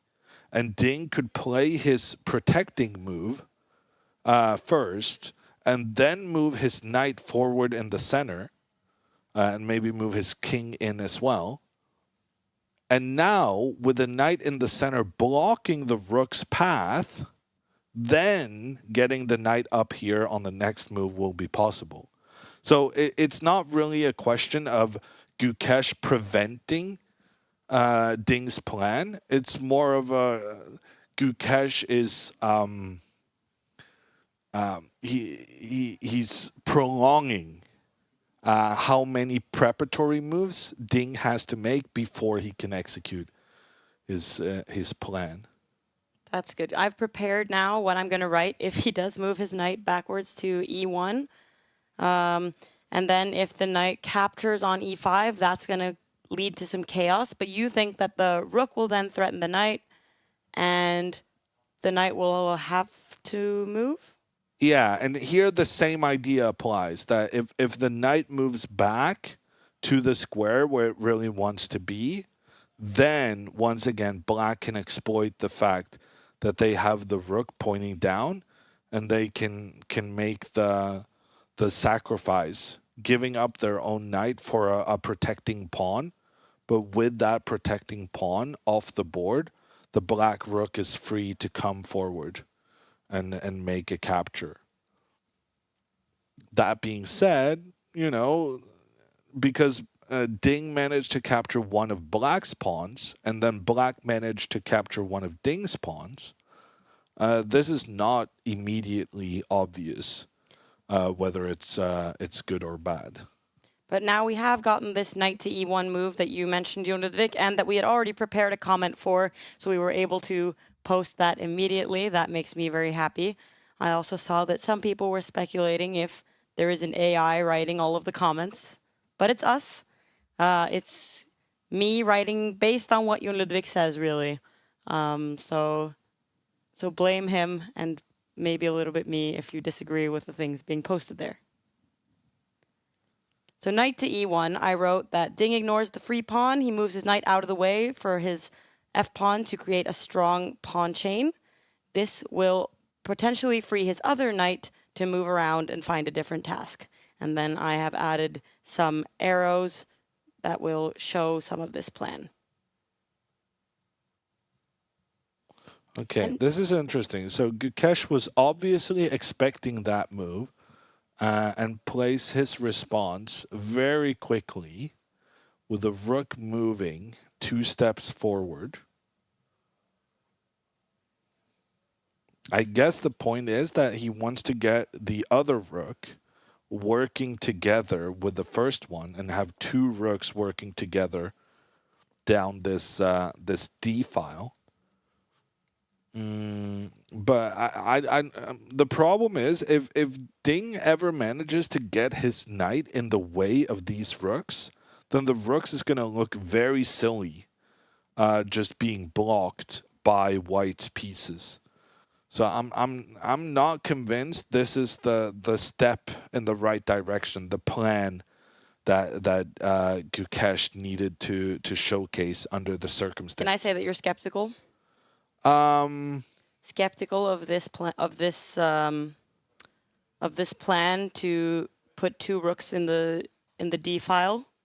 Yeah, because they could be blocked. Because there's the long-term potential of them being blocked.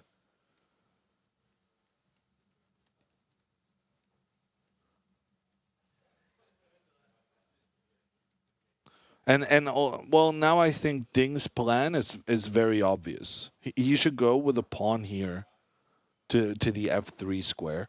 That was part of his plan by moving the knight back, that he wanted to get these guys protecting one another, and then he wants to get his king involved.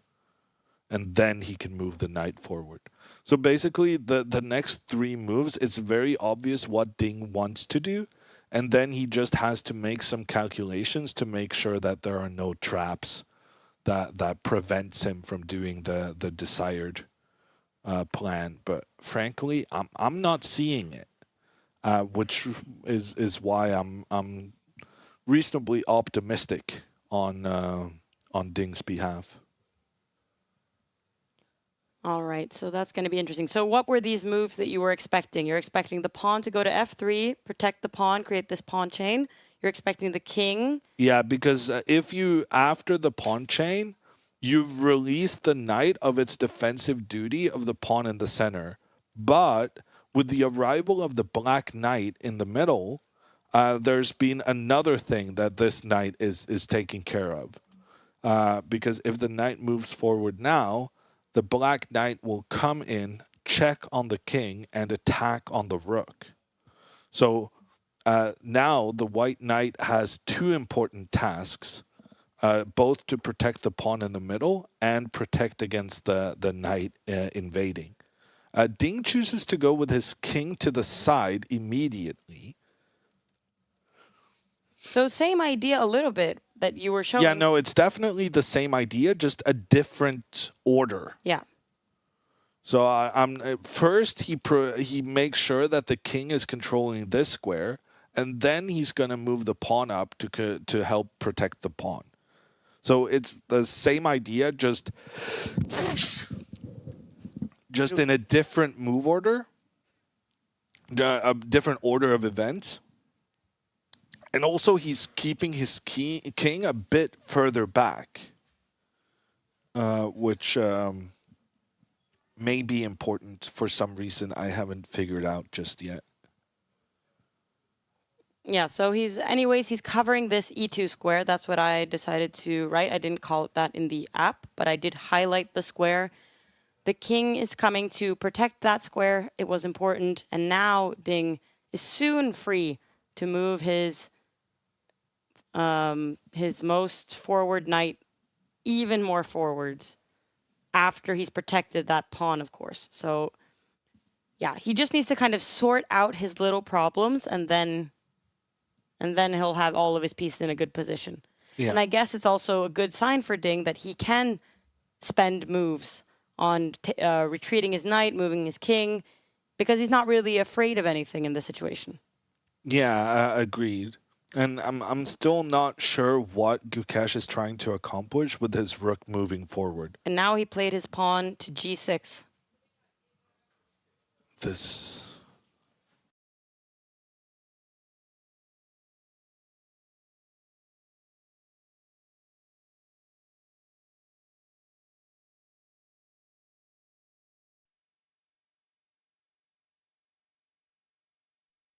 How does this pawn move combine with this rook move? I don't have like a massive objection to either move. It's just I'm not sure how they work together.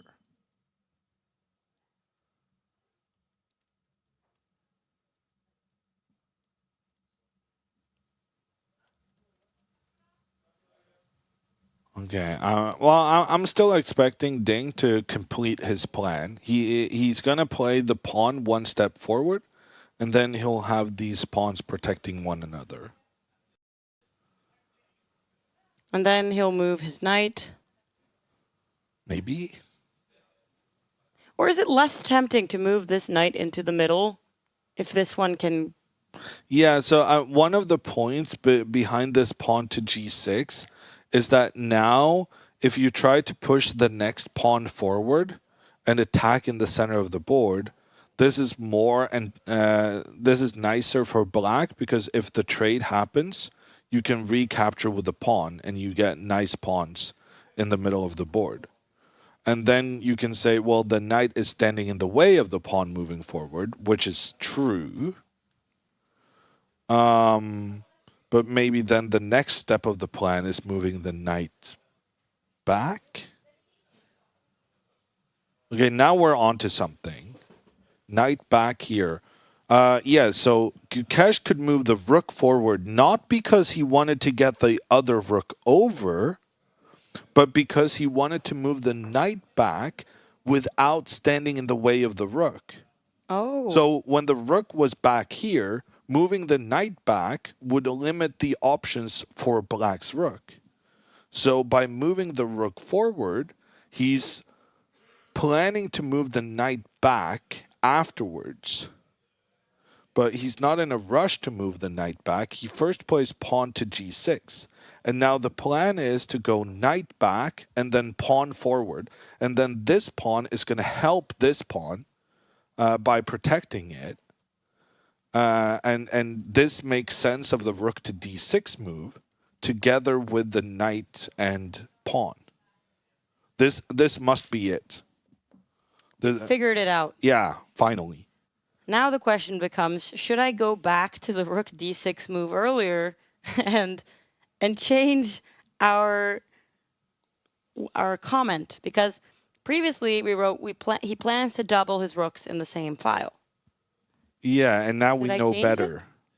But then It was the truth, our true thought at the time. I can add it as a comment, I can reply to myself.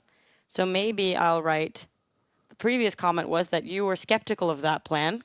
Yeah. And then we can say, it wasn't the plan. There was a reason we were skeptical of that plan, because it wasn't a good one.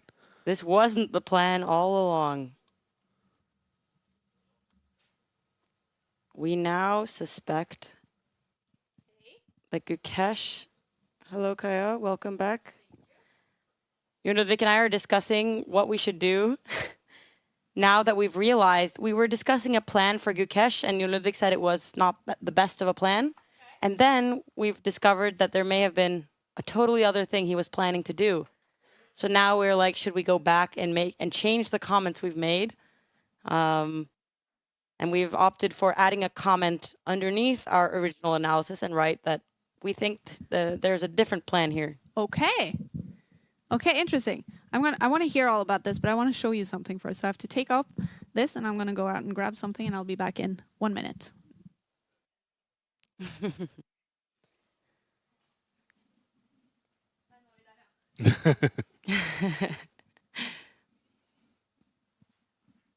Oh, wow. Oh God. We have new chairs. Are you gonna make me build it? Maybe. I'm not sure that's in my contract. The thing is, though, I forgot all the tools today, so we'll build them tomorrow.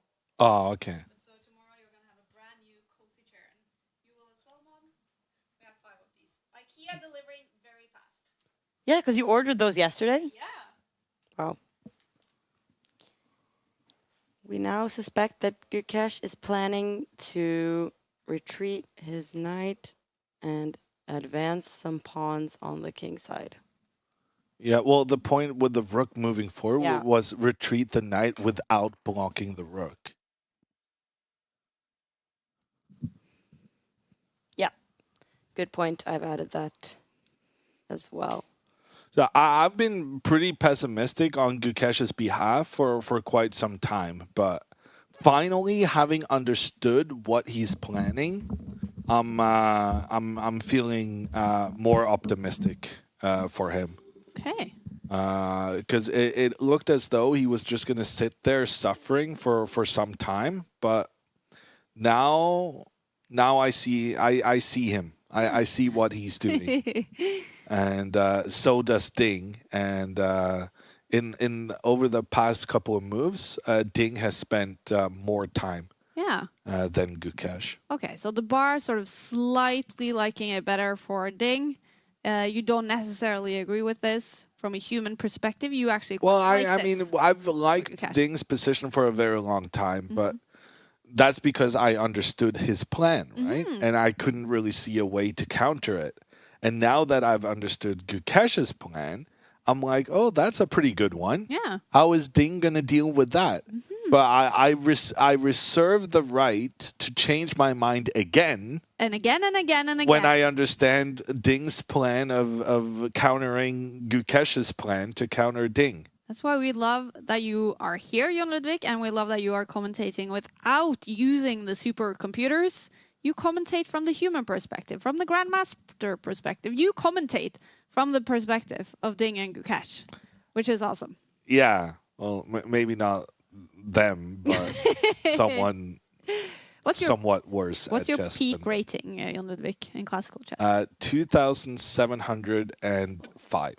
So per definition, you are a super grandmaster. I mean, I played Ding once and I made a draw, so That's a proud moment. it's decent. Yeah. It was a really hard fought game, so I'm actually proud of that. Not necessarily because I drew Ding, because I feel like I'm a pretty good player. I can do that every once in a while, but the way it happened was like it was such a tough battle, and I matched his wits.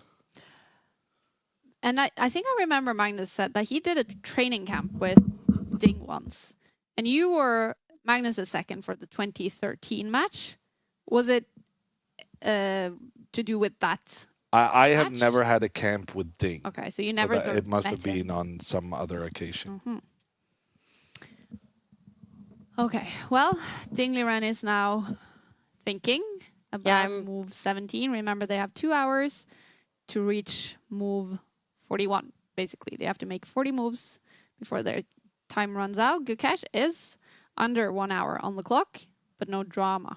Today on the clocks, yesterday. Well, I still think Gukesh has spent way too much time. Okay. Because we were talking about earlier when they were at move 14 that if he spent 3 minutes per move, which is already pretty slow considering that he should play the opening moves pretty much instantly. But in order to be on the 3 minutes per move average, he would have needed to spend 42 minutes. But at that time, he had spent 62.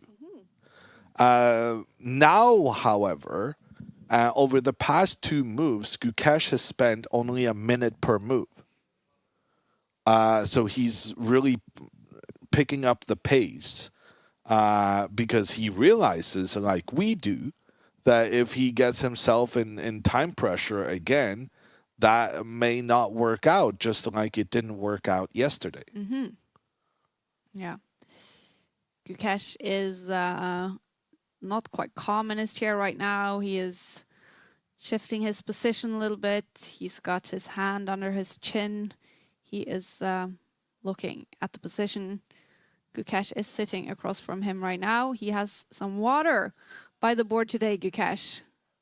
All right, so he's drinking a little bit, been thinking now for 10 minutes. Yeah, I was revealed to come back here and see that there wasn't. My worst nightmare would be that I go to the bathroom and then I come back and then like 10 moves were made and I just abandoned you guys. And I don't know if you know, Ludwig, that you would have to try to take over this. And yeah.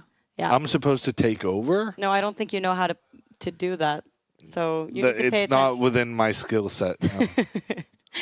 No, but I was happy to come back and see that Ding was still thinking. So.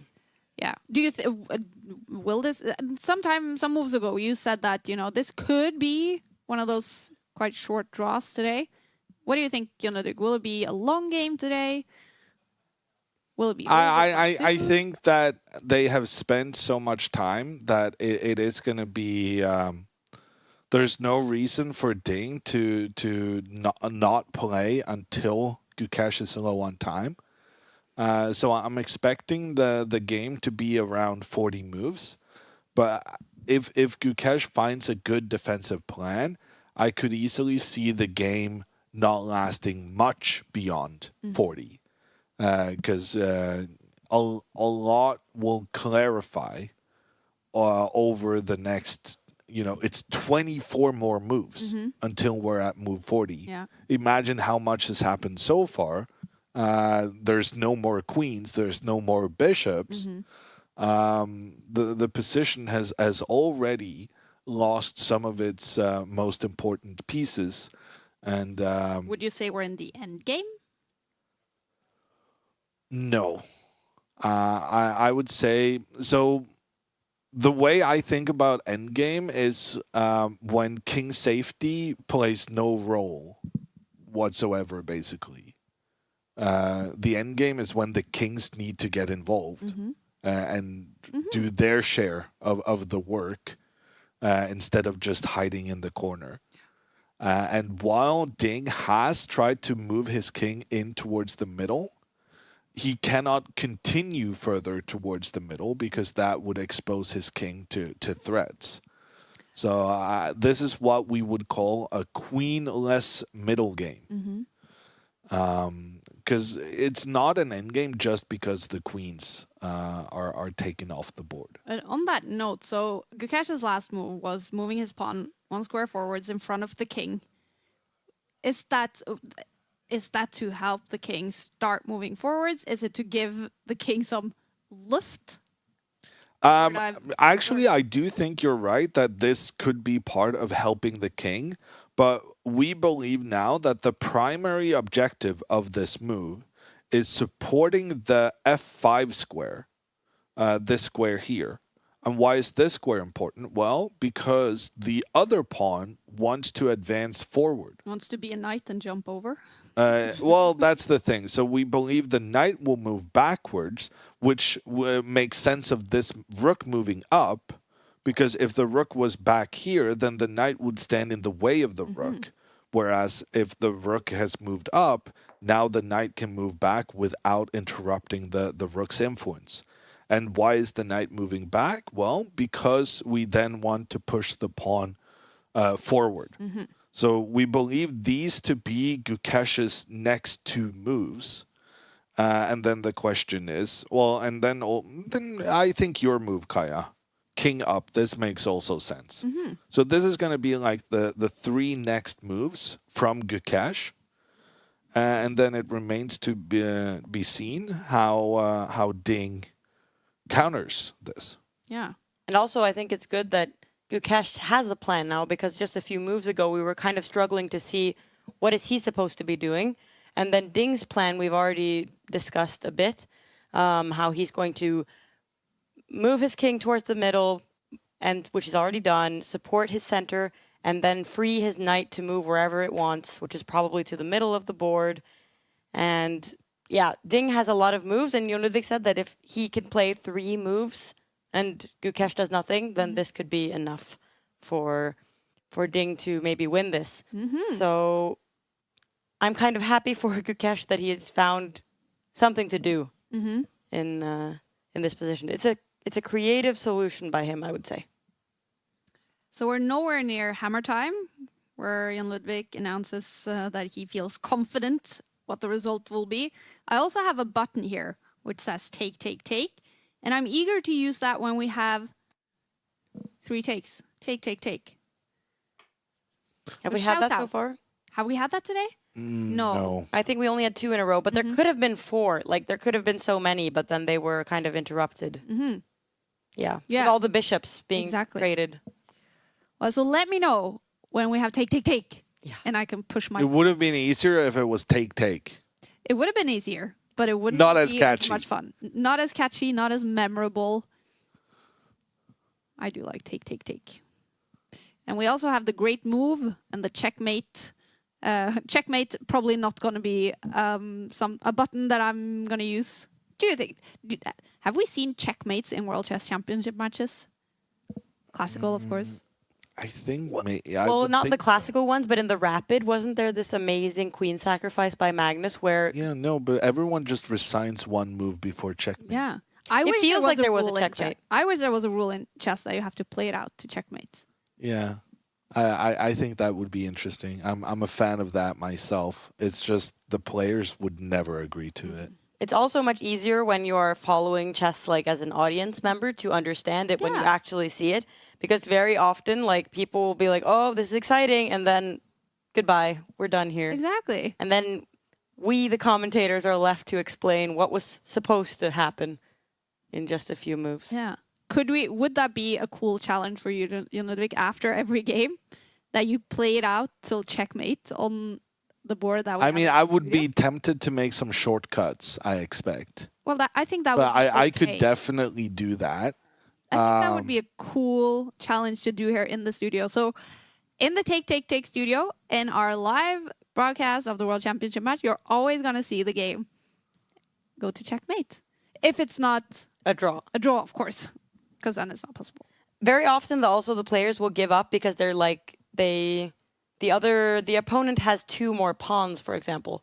And then what they're kind of predicting will happen is that the pawns will go all the way to the other side of the board, become a queen, and then you have to trade off a lot of pieces, and then you have to checkmate. So that could take like 30 moves. So in those cases, I forgive the players because Really? a little bit, yeah. Yeah, but the thing is... Because it's not that exciting of a game anyway. It's not very exciting, but yeah, it's like for the players, it wouldn't take them that long. Like even 30 moves, if both of them realize that we just have to play quickly here because we're not allowed to resign, so we just have to go through the motions. Playing 30 moves in itself wouldn't necessarily take more than 3-4 minutes. Especially if one of the players first kind of signals that I've given up on this, here, have a free knight. And then both players are like, okay, there's no way I can make a mistake here. I have the extra knight. And let's just play quickly to conclude the game. But yeah, there's I think, well, you will know some of this, Kaya, having been on the organizer end.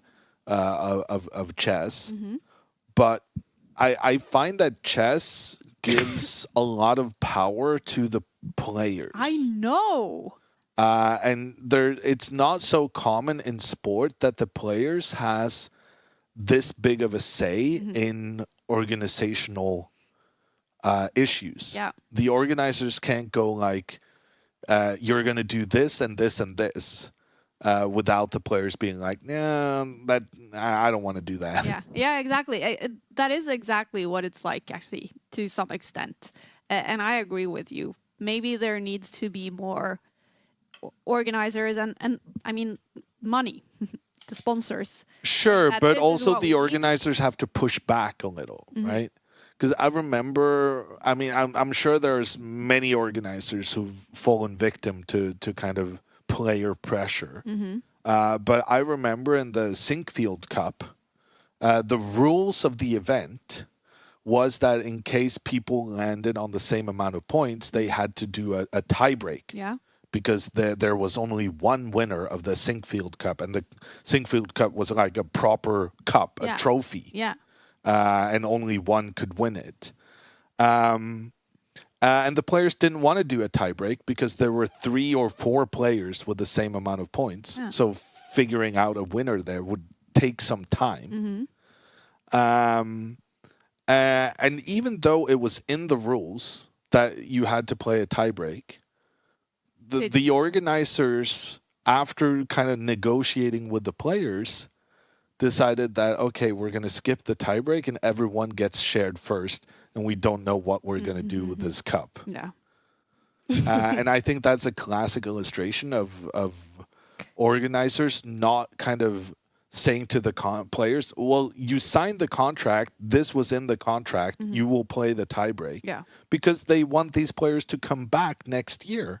And the organizers don't want to damage player relations rather than the players being afraid of damaging their relationship with the organizer. Yeah. And maybe a part of that is that the chess community is very small and people are very close to each other. So the organizers will often also be friendly, maybe friends.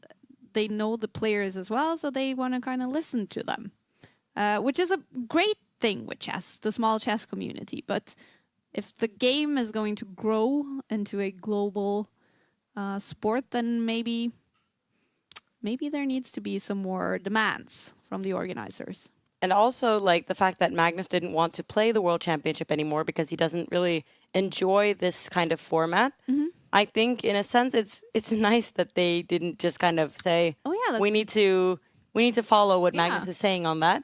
I guess the World Championship is a very historical tournament, and it's always been like these very long games, one guy against another. Yeah. And if Magnus doesn't want to play, then he doesn't No, play but that. they did make concessions. Yeah, they right? did make Magnus some. wanted more games, and they gave him more games. Magnus wanted 16 games in the match, and they said no, but they said, okay, we'll do 14 games. And they were desperately trying to keep Magnus on in the World Championship. And I think it's very important that even though he's the best player in the world, he doesn't get to dictate the title. But yeah. So now we have 14 games after having 12 games for 5-6 matches straight. One of the problems with chess that is that the rules change so often. It's very difficult to keep the same set of rules over time because there's been quite a bit of conflict, especially regarding the World Championship matches. Yeah. So I was a bit disappointed to see them change the number of games because it felt like finally we had a settled system that was like, okay, this is how you qualify. This is how many games. This is the time control. And it's always very scary when you even if you make just small changes, because then that opens up for other people being like, maybe we should make this change also. Because we already changed that thing, so we might as well, But in the end, I think we're in a decent state right now. Other than the fact that Magnus is not playing, which is We got to move from Ding. Okay, after what was it, like 20 minutes, he moves. Okay, he moves his rook back to that file. Yeah. So the circumstances have changed. When Ding moved away, it was because the black rook was pointing on the white rook. But now, with the black knight having appeared in the middle of the board, Ding feels like now is the right moment to step back into the open file. Because in general, you do want to have your rook where there are no pawns to interrupt its influence on the board. So I wrote that Ding, he has reversed a move that he already did in a way. But now, because as you're saying, the situation has changed, there isn't an immediate trade of the rooks. Yeah. But what if Gukesh now decides to retreat his knight? Well, if the knight retreats, then the rook is not protected by another rook. Then Ding could capture this rook and force this pawn in the way, so now black would no longer be able to control up the side of the board.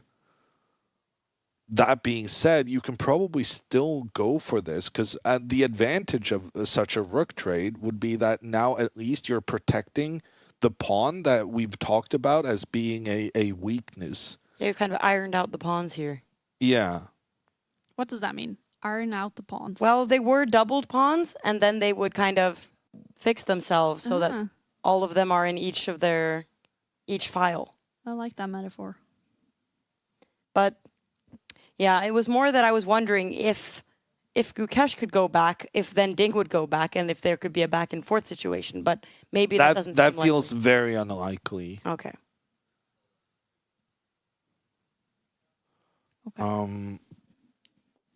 But at the same time, I'm not really sure what Ding is planning as the next move after this, though. Because I still felt like he wanted to go this pawn to f3 plan. So maybe we should be checking out what we believe to be Gukesh's plan to see if Ding's move addresses some of the concerns that we had if Gukesh moves his knight back.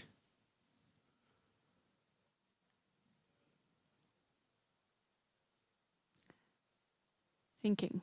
Yeah, I don't like really Gukesh. see it. I don't really see it.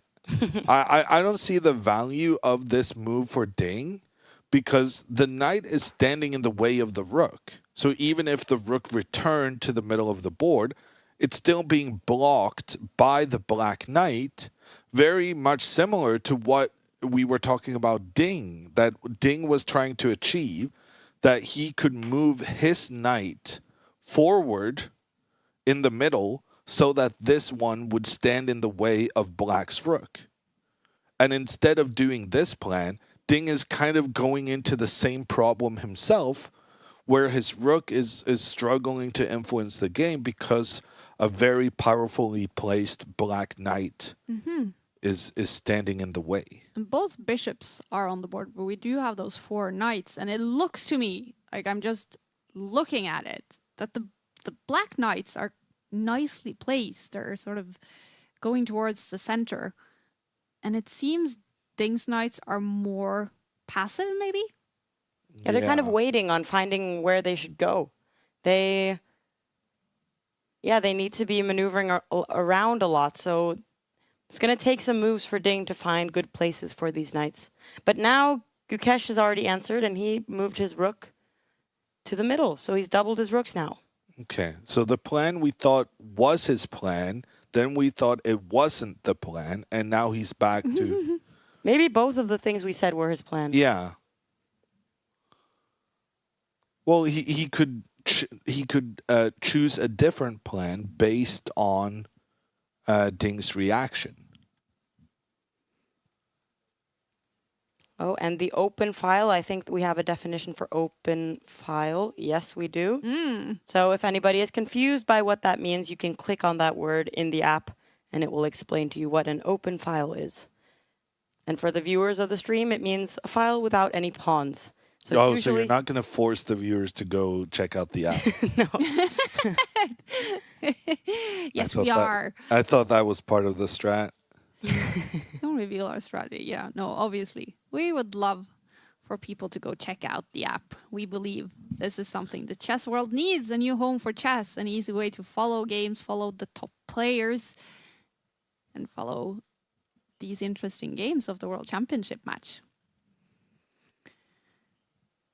Is this a very difficult position, complex position, a position where the players need to spend a lot of time because it's easy to make mistakes? No, not really. It's just like it's very close to being a draw. And then it's a bit of a struggle figuring out how you can do anything that's not going to lead to a draw. So right now, my frustration is more like I'm trying to find some kind of plan for winning, but it feels difficult to achieve. I will say this: now that this black rook, the one behind, moved away from the f8 square here, now the rook is no longer pointing towards the white king. Now, this may seem like it doesn't really matter at all, considering there's a black pawn, black knight, and a white pawn in the way. But if the knight moves away and the pawn moves up, then the pressure the rook had towards the white queen was actually, the white king, was actually kind of important. So what I'm thinking now is that has moved his with pawn. with the rook coming over here, now Ding can go back to plan A. Pawn to f3. He did do that. And now the pawn is defending the next pawn in the middle, which means that this guy no longer has to do that task. And now Ding could potentially play his knight forward on the next move. And after the trade between these two knights, the good thing about this is that now when Gukesh plays his pawn up, which was part of his plan with this whole pawn to g6 situation, now there's no rook for black pointing towards the white king, and that could be significant. Although I'm not really seeing how it's significant, because honestly, this rook may just come back later on. Would you like to know the top computer move for black right now, Jon Ludvig? Or do you want to take a guess? Well, for black, I don't think it's too interesting. I guess you're just gonna sit here, right? You're just gonna go king g7 maybe. So if we play hand and brain, and I'll be the brain, Okay. I'll say pawn. I'm surprised by that. I thought so. If the pawn moves, that's not good. Like, the only logical pawn move you have here is pawn to h5. And that's That's the the top move. computer move. Oh.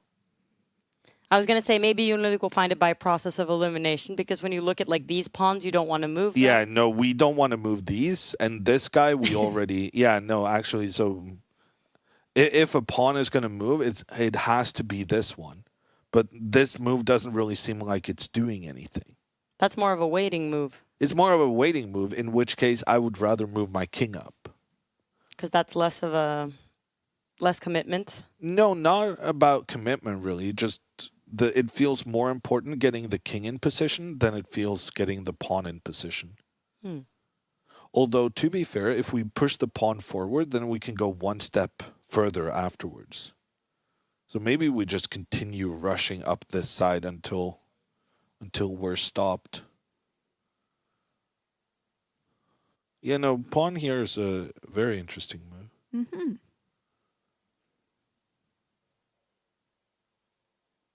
Okay. Okay, so pawn up on the side. What about...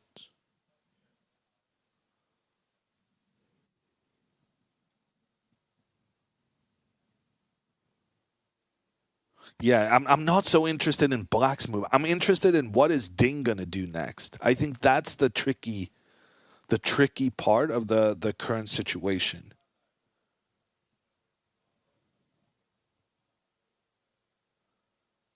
I'm wondering, how crazy would it be to move your rook up along the edge of the board? So here's my reasoning. In this situation, if it's Ding to move, what do you want to do? I want to put the knight in the middle of the board. Talk to your pieces.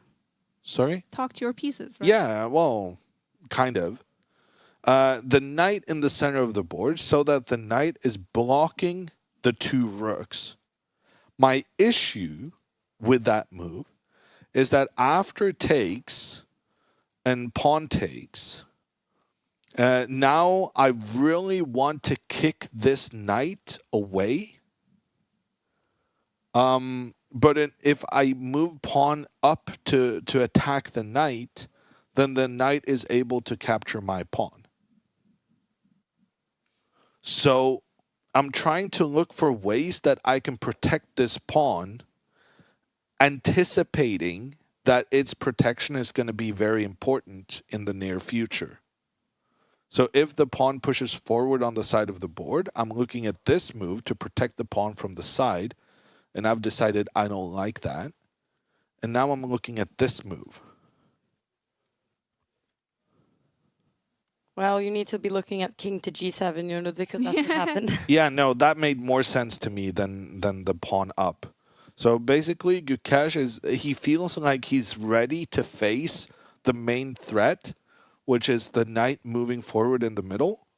So he feels like nothing big is happening. I'm just going to improve my worst placed piece and just get it a bit closer in towards the middle of the board, a bit higher up. So it's fair to call it a waiting move? No, I wouldn't say that. It's just I wrote that it slightly improves the positioning of his king. Yeah, no, I mean, basically it's like, it's saying that all the other pieces are placed well, but the king still had the opportunity to improve its positioning. The interesting thing is what is he going to do next? Because now the king has pretty much maximized its positioning. So now he's run out of good moves and may have to make a decision such as moving the knight back. But I think the most interesting move here is rook to b1. Okay. This rook preemptively protects the pawn, and we think this pawn could need protection because we're looking for situations where the pawn that's furthest back can move forward and kick the black knight away from white's half of the board. And if this happens, the drawback of moving the rook is that now you're no longer protecting the pawn over here on the side of the board. So then black will go back with the knight to attack on the side.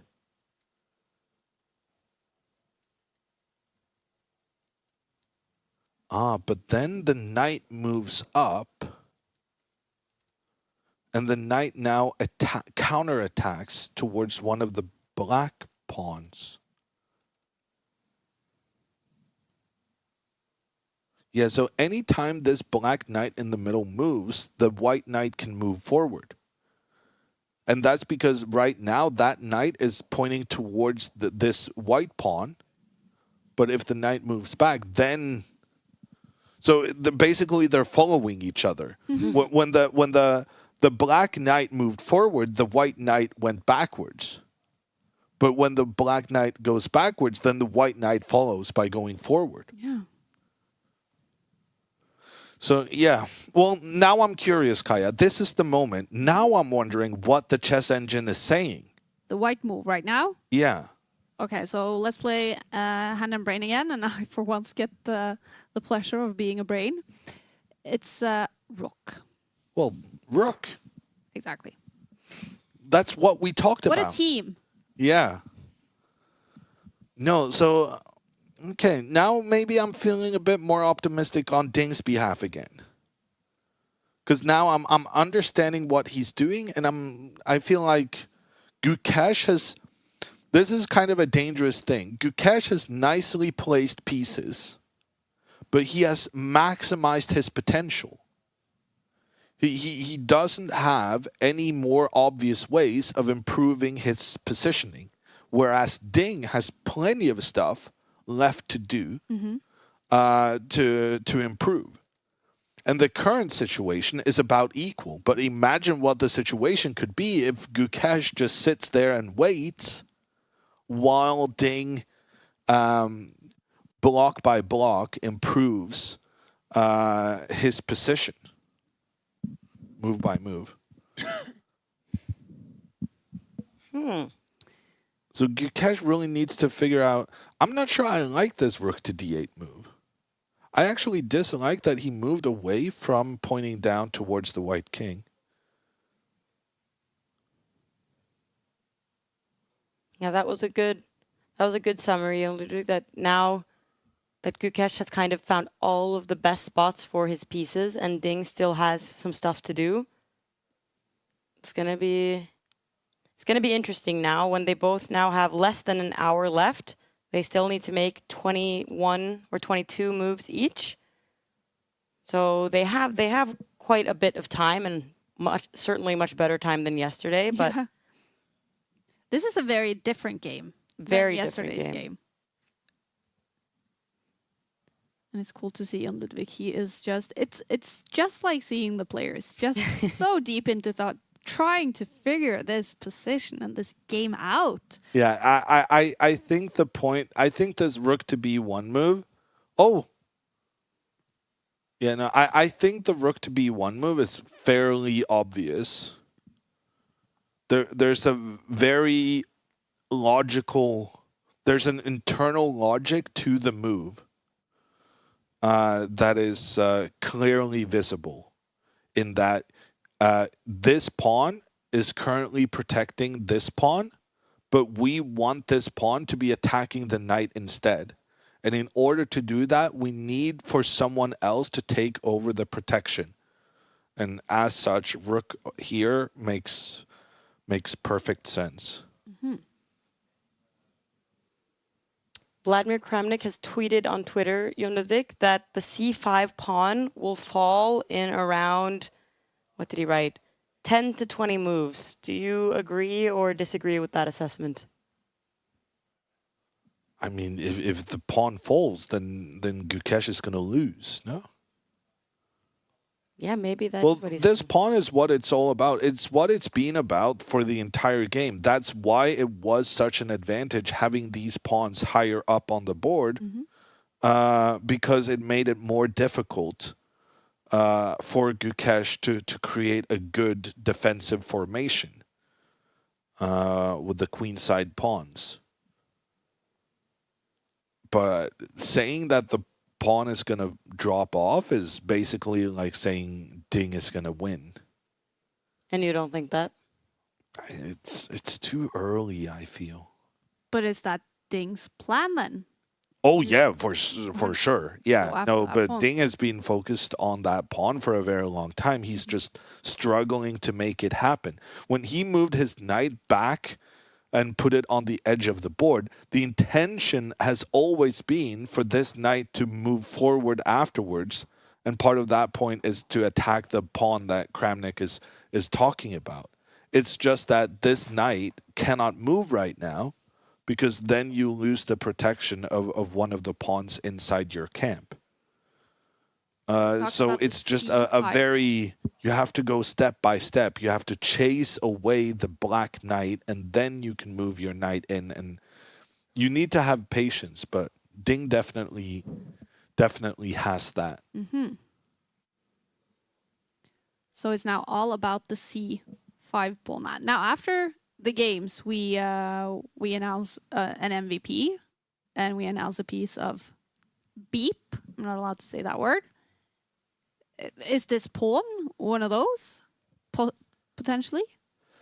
I would say this is potentially the piece of beep. But also, I think this pawn is potentially the most valuable piece, because it's actually doing a great job of making sure that this one doesn't get the protection it needs. Imagine that this pawn was one step further back, and then that would allow black to have their pawns further up the board.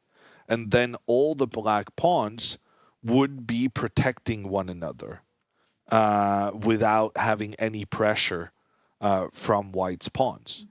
And this makes a huge difference compared to the current situation on the board. And we talked about it earlier. You can technically go one step forward and get a situation where you have a pawn that protects the the one Kramnik talked about. But the disadvantage of that is that there's no longer a pawn that can have control in towards the center of the board, which is the strategy that Ding now is trying to utilize to kick Black's knight back. And Black wouldn't have that same idea, allowing the white knight to be extremely powerful in the middle of the board. So it's like Gukesh is choosing between two evils there. Whether to give protection to his pawn but give up control of a very important central square, or have control of the central square but then having absolutely no way of giving extra protection to the pawn. Mm-hmm. And also, Ding has been spending quite a lot of time these last moves. So now he has 53 minutes left and Gukesh has 46. And at one point in this game, Ding had like 40 minutes more. Yeah. And now it's evening out again. So it's weird how they kind of, one player will just think for like 40 minutes and then another player will kind of catch up gradually. Well, this feels like a tense sort of moment in the game. It feels like we will know the direction of this game in a few moves, a few minutes. So exciting times. Now, we really enjoy following this game and the World Chess Championship match together with you guys. Thanks for hanging out with us. What a cool day it is following Game 2. And if you do enjoy our stream, then we would really appreciate it if you give us a like on YouTube and like this stream. And, okay, here's something cool. So every day we do recaps together with Gotham Chess, Levi Rossman, and the world #1 Magnus Carlsen. We'll, of course, do one after Game 2 as well. And maybe you have a question you would like to ask Levi and or Magnus. Write down your question in the chat on either Twitch or YouTube, and we'll try to find a few good ones that we can ask them when we talk to them after this game. And I wonder, will we talk to them about another win for Ding? Will we talk about a win for Gukesh, a comeback? Or will it be a draw? A win for Gukesh is very unlikely. Okay. And has been basically throughout the game. Gukesh has always been very slightly worse in a position where both players are kind of trying to achieve the same thing.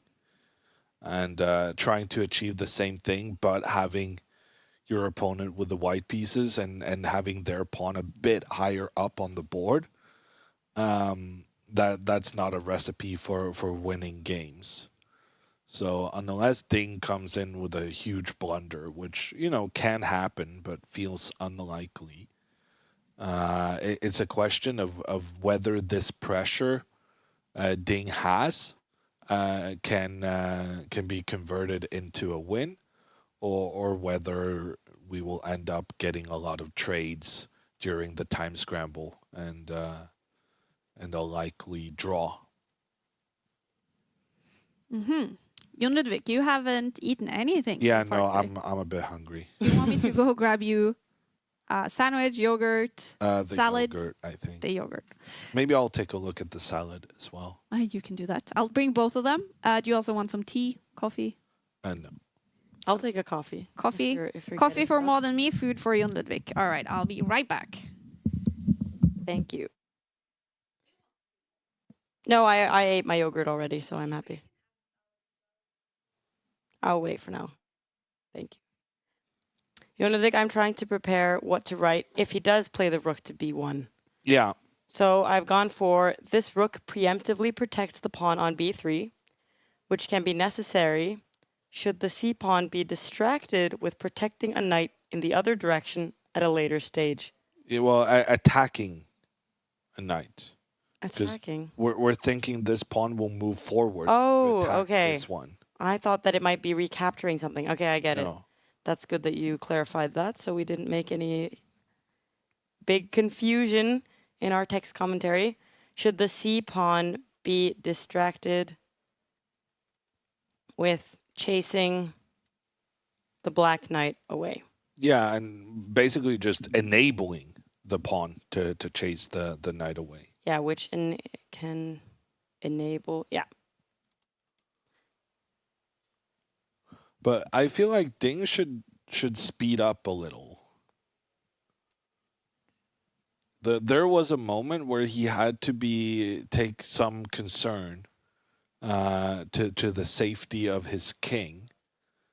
But I feel like with Gukesh having moved both his rooks into the middle, the position has there's not a lot of traps that Ding would need to avoid, and so therefore I don't feel like there's the need to spend as much time as Ding is spending right now. We're actually approaching the point where both players have the same amount of time left. Ding in this very moment is just 2 minutes ahead. Yeah, he spent a lot of time these last moves. Thank you. So now I've actually tested posting the tweet that Kramnik made about this pawn on c5, as that was a relevant part of the discussion. Maybe he's wrong. Maybe that pawn won't determine the game. And it probably, if it will fall in 10 to 20 moves, if you are mistaken, Kramnik, you will be judged on the app. But that's cool. I wanted to test posting tweets. We can also post YouTube links, and also polls. Oh, and we have a move from Ding. He moves his king to f2, which he could have done earlier.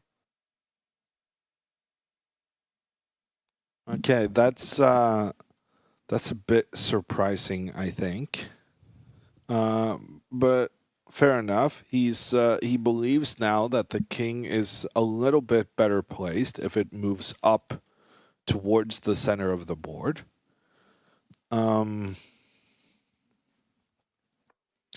Yeah. I mean, in some ways, Ding is just saying, what are you going to do next? Because Gukesh doesn't really have that many constructive ways of continuing his plan. So Ding is copied. Yeah, moving the king just like Gukesh. Moving the king one step forward. I also brought some chocolate, you guys. Oh, yeah. I know it's only Tuesday, you. but it's World Championship match. Calories doesn't count during World Chess Championship matches. I'm used to TV broadcasts always doing chocolate, Yeah, but yeah. is that like a That's all TV of our tradition? I think the point is that, being in a TV studio is a little bit like being an athlete. In the sense that you have to be so but the sense that you have to be so focused, it's very visible if you do a good or a bad job. It's very much a team effort, and it can be very exhausting. And you need your energy levels to be on top at all times. So chocolate is a good way when you tend to fall down to just rapidly get it back up. Or people just love chocolate.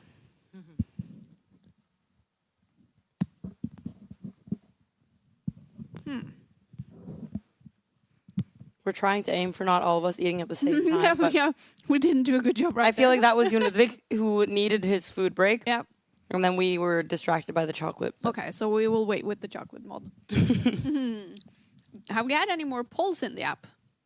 Not any polls, but I was just saying that I added Kramnik's tweet where he predicted that this pawn on c5 would be captured by Ding.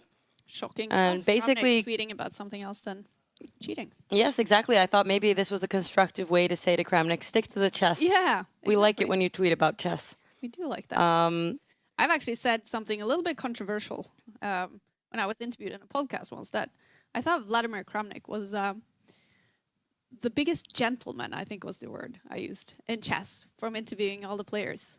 I was wondering where you were going with this controversial opinion, but that was a controversial opinion. Yeah, exactly. Because I guess gentleman isn't the word people would describe him with these days. But, like 5-10 years ago when I would interview him, he would be very gentlemanlike. All right, you were saying, Maud. I was saying I haven't made any polls besides the one that I made at the beginning of the game. Do you have any? That poll is about, do you think there's going to be a winner in this game? And it's still open if people want to participate in that. But I haven't thought of any other things to ask people. How about, will Ding be able to capture Gukesh's C5 Yes.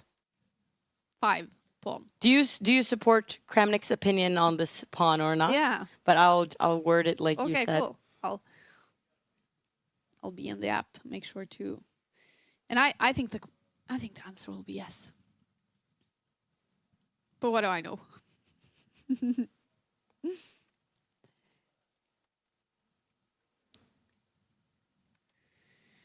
All right, you guys. Well, this is game 2 in the World Chess Championship match. It's best of 14 games between Ding and Gukesh to decide the world champion. Either Ding will defend his title or Gukesh will become the 18th World Chess Champion.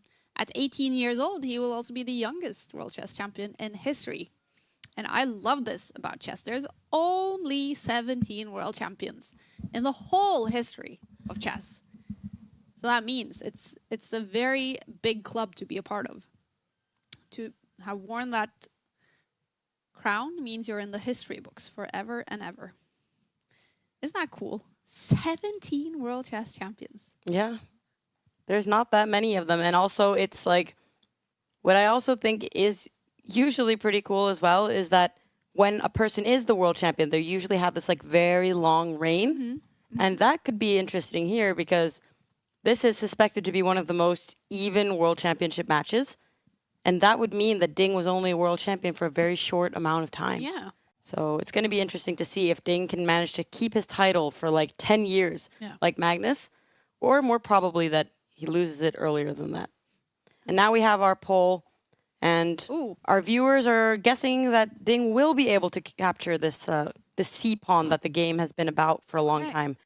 They support Kramnik's opinion in this. And Jon Ludvig saying if Ding is able to do that, his chances of winning the game are quite high. The knight manages to come here and take out the pawn. Not only will that take a pawn, obviously, but it will also put pressure further on towards the next black pawns on the queen side. I actually kind of disagree with Kramnik on this. And you can vote no. I can vote no. You can vote no yeah, in fair enough. The app.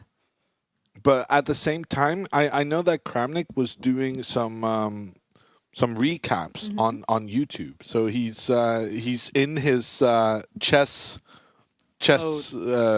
skill era more than his cheating accusation one. And there's no denying that he has an incredible understanding of the game. So if he thinks it's going to happen, it is definitely reasonably likely to happen. And now Gukesh has pushed his pawn up on the side of the board. This is the move we were talking about earlier. But I've watched the commentary from the World Chess Federation broadcast, and in particular, we mainly watch it to be able to see the players. Yeah. But I also noticed that they have a really good idea against this pawn push that Gukesh now used. So basically, this pawn just wants to continue further up along the edge of the board. And the best way of preventing Gukesh from having an easy next move is by moving the white pawn 2 steps forward ourselves, and then he cannot continue further forward. So I think that's very likely going to be Ding's next move. And it puts the onus back on Gukesh, where Gukesh now needs to figure out a new plan on how to deal with the potential of his knight getting kicked out. That's really what the game is about right now, I feel. Ding is slowly but surely trying to put himself in a position where he can move his pawn up and use that pawn to chase the black knight away. The knight is very powerfully placed in the middle of the board, and it would be a huge success for Ding if he could kick the knight out. Oh, that's great. Then I've prepared what to post if Ding does play his pawn to h4 to stop this advance. So I feel like this game has been quite calm now for a while, where it's I like agree. Ding is kind of just stopping whatever Gukesh is up to, and then he's asking, what do you want to do now? What do you want to do now? And so far, none of the players have really revealed that much about their plans, or at least Gukesh has made his attempts, Ding has responded to them, and soon Ding will kind of go for his own plan of maybe winning this c5 pawn. So I'm kind of waiting for the action to break out any moment Yeah, now. I know. And very cool image of Gukesh up on the screen right now. I think he's closing his eyes. So that means the board, the pieces, the position is all inside his head. And he is, or he's just resting. Maybe he's having like a Zen moment or doing some meditation while Ding is in his move. He has been known for doing that, right? For being a fan of meditating. But it's also surprising that they don't spend more time in their own rooms when they're doing this kind of resting, because I can't imagine the rest you're getting sitting across the world champion of chess is that really helping you that much? I would rather go and hide and sit down in a comfy chair behind the scenes. So in a way, I think it's very nice though for the audience to be able to see how they're feeling this. But yeah, I'm surprised they spend this much time at the board, especially when we've gotten used to Nepo and Magnus and a lot of players going in and out and kind of having their alone time during these matches. I did notice, because I've seen video of the private rooms they have. They're quite sterile, they're quite boring, they're not very decorated. I don't think the chair looks super comfy. Okay. So maybe that's by intention from FIDE to not make those rooms so comfy, so nice, so the players won't be tempted to go back there. I don't know, but maybe. Good strategy by them then. It's working. Yeah. Oh, knight we to got a E2. move, and it was not pawn up on the side of the board. Instead, Ding is trying to trade off the powerful knight in the center. We talked about how Ding wants to use his pawn to attack that knight. But instead, he's just going for a straight-out trade. Could it be that he's thinking he can use his other knight to go for the pawn? Yeah, no, I mean, the other knight can go... That was always the task of this other knight, to go after the pawns. But, I wanted to put this guy up here so that it was standing in the way of the black rooks. Whereas now, we could see a lot of trades moving forward. I think Gukesh is going to have some tricky decisions, but this move feels like it's going towards a draw to me. Because we're going to see a lot of trades now. So Gukesh, I think, is going to take this knight. In a way, that's a success for Ding, because then he gets rid of the black knight in the center of the board. And now, if Ding captures the knight back, then the two black rooks are pointing towards the white rook, and we can trade. Black rook takes whites, white rooks takes black rooks takes white, and we'll just have a massive trade here. With only the knight, king, and 8 pawns each remaining on the board. 8 pawns. Yeah, but I there's no way anyone's winning this, in my opinion. This is just an easy draw. There's not enough pieces to exploit the fact that your pawn is a bit higher up on the side of the board. So Ding cannot allow this to happen. Instead, Gukesh has retreated his knight. Oh, he retreated. I'm sorry to interrupt you all the time, Ludwig, but I am mostly stressed about getting the right information out on the app. Yeah. And we Well, cannot... that is your job. And the move he made was not the top move by the computer, moving the other knight back. Did the computer want the trade? No, we wanted No. the knight to d7. Okay.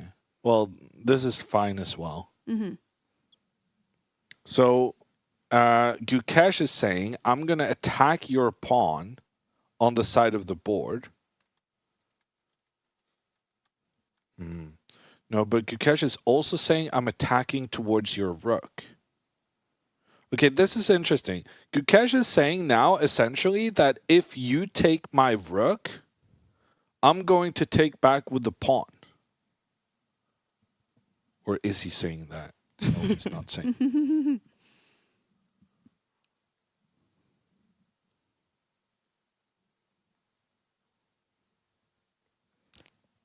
To me, it seemed like it was a tempting moment to go for some trades there. But I guess the benefit of keeping both of these knights on the board is that the black knight has the ability to put pressure towards the white pawn on the side, which means that the white rook will need to always protect the pawn. And if Ding now captures the black rook, Gukesh is going to capture back with his rook.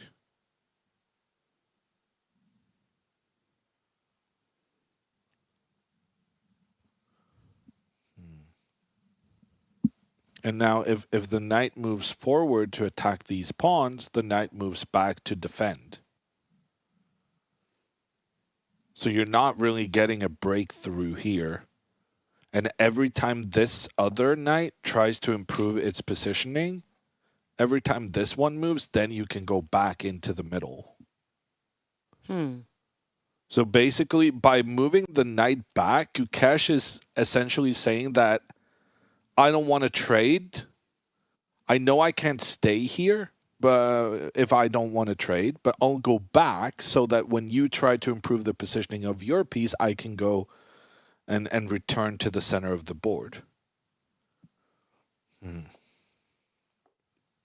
Tricky stuff. Yeah, no, it is slightly tricky. But I was thinking maybe pawn to c3, because that's what we've been talking about for such a long time. That Ding wants to move his pawn one step forward to take control of the square that the knight was utilizing in the middle of the board. The only drawback, as far as I can see with this move, is that now the black rook can move into white's half. But I say the only drawback, but that is arguably quite a significant drawback.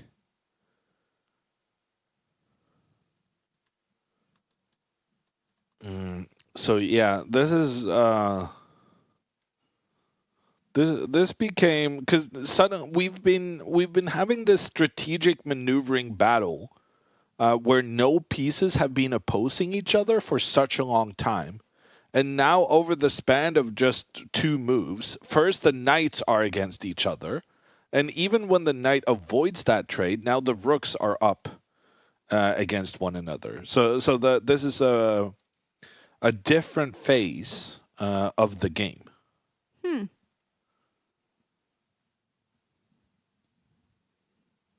Ding's been thinking now for 4.5 minutes. He is down to 38.5 minutes on his clock. That's the time he has left to make 20 moves, actually, to reach move 41. And he is catching up with Gukesh. They're now almost equal. On the clocks, he makes it move. He moves the knight. He goes back. He's offering a draw, in a way. With repetition. Yeah.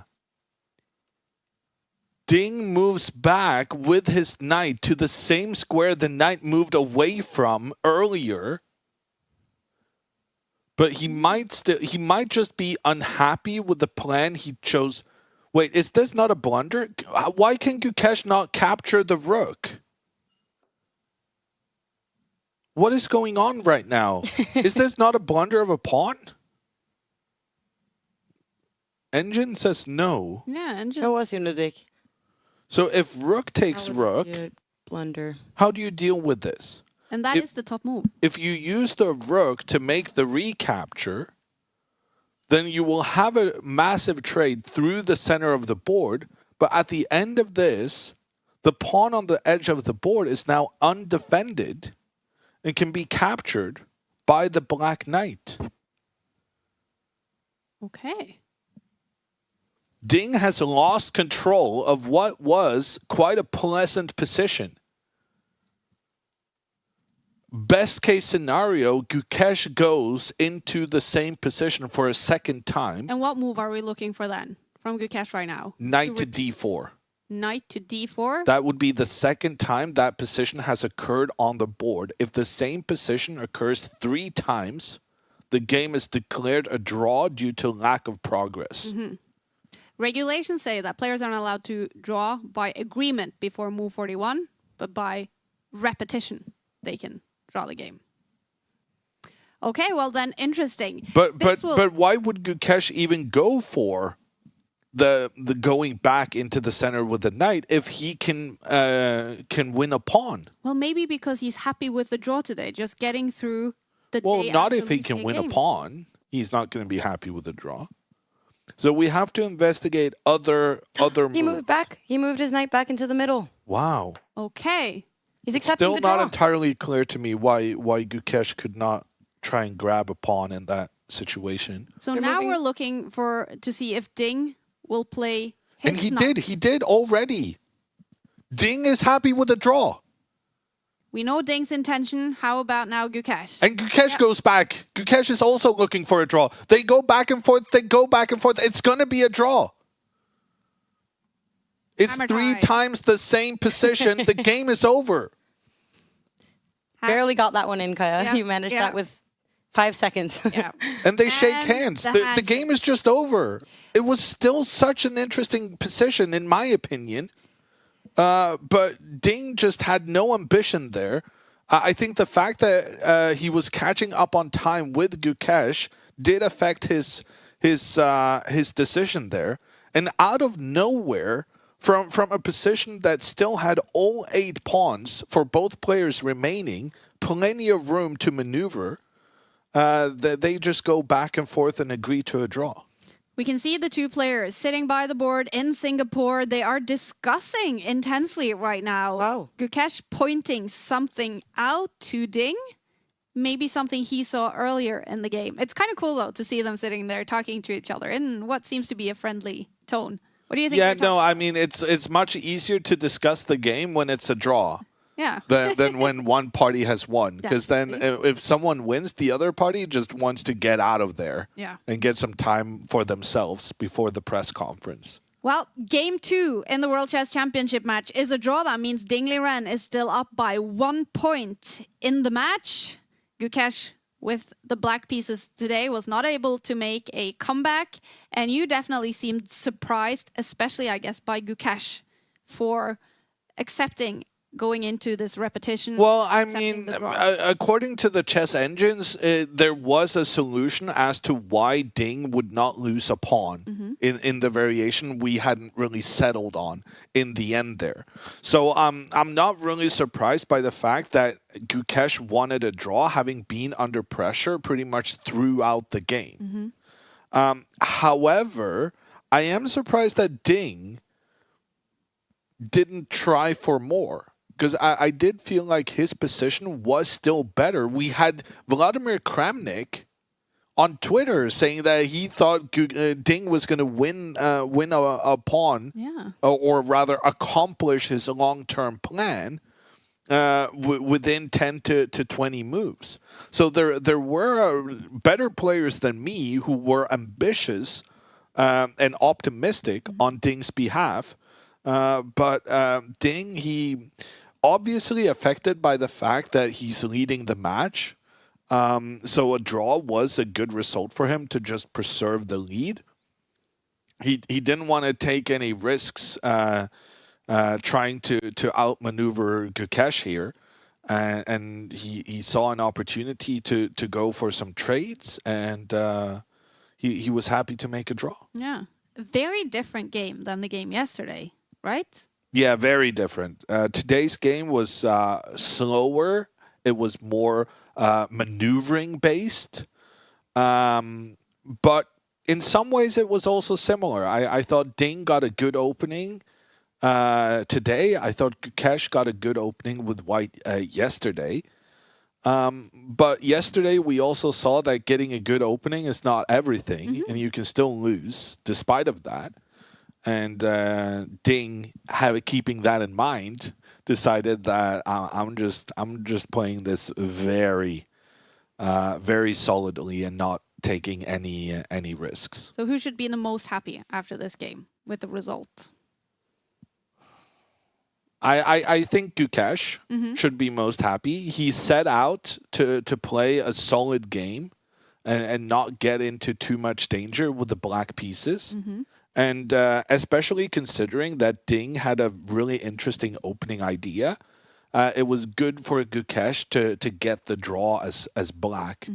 So now he has more information about Ding's preparation while also getting a draw with the black pieces. Yeah. I've quoted you in the app about this, Ludwig, that you have said Gukesh should be the happiest with this game and that he set out to play a solid game, but that you also mentioned that Ding was best prepared, and now Gukesh knows a little bit about this preparation, which he can use in his next games. Yeah. And next game is tomorrow, game 3. In that one, Gukesh will be back with the white pieces. He is still under in the match. What should we expect from that one, Ludwig? It depends very much on Ding. Ding played such a risky opening in the first game. And he said at the press conference that he wanted to try and exploit potential nerves for Gukesh playing his first ever World Championship match. Now, Gukesh has played 2 World Championship match games already. The nerves will maybe not affect him to the same extent. Does that change Ding's approach to the game? Will he play a more solid opening? Or will he continue playing with risk, even with the black pieces, because he's here to fight? And the thing is, with the black pieces, you can never feel completely safe, even if you're trying to play safe. I think Gukesh kind of demonstrated that in this game, where the position, both players were basically doing the same kind of thing. But the fact that that Ding had his pawn just one step further up on the side of the board created enough imbalance for Ding to get some serious ideas and serious pressure on Gukesh. So if you can't automatically make a draw by playing solidly, maybe it makes sense. Yeah. Saying that, okay, I'm going to play risky, but if you mess up, then I'm not only going to have the chance to draw the game, I'll actually have a chance to win. Whereas in this game, Gukesh chose an opening where he was never really that close to losing, but he was definitely never having any chances of winning. Wow. Well, game 2 is a draw. Ding Liren, the reigning champion, is up by 1 point in the match. We're going to end this live stream right now. We will be back tomorrow to cover game 3, where Gukesh will have the white pieces. But remember, we make a recap every day after the games together with Gotham Chess Levi Rosman and world number 1, former world chess champion Magnus Carlsen. We'll record that shortly and we'll get it out in the app as soon as we can. Yesterday was quite late. We're going to try to be faster today to get that recap out for all of you to be able to follow Levi and Magnus and what they think about today's game, the situation in the match, and the 2 players. So please keep an eye out for that. And please join us again tomorrow, hanging out here in the Take studio, enjoying the World Chess Championship match. Thanks for watching.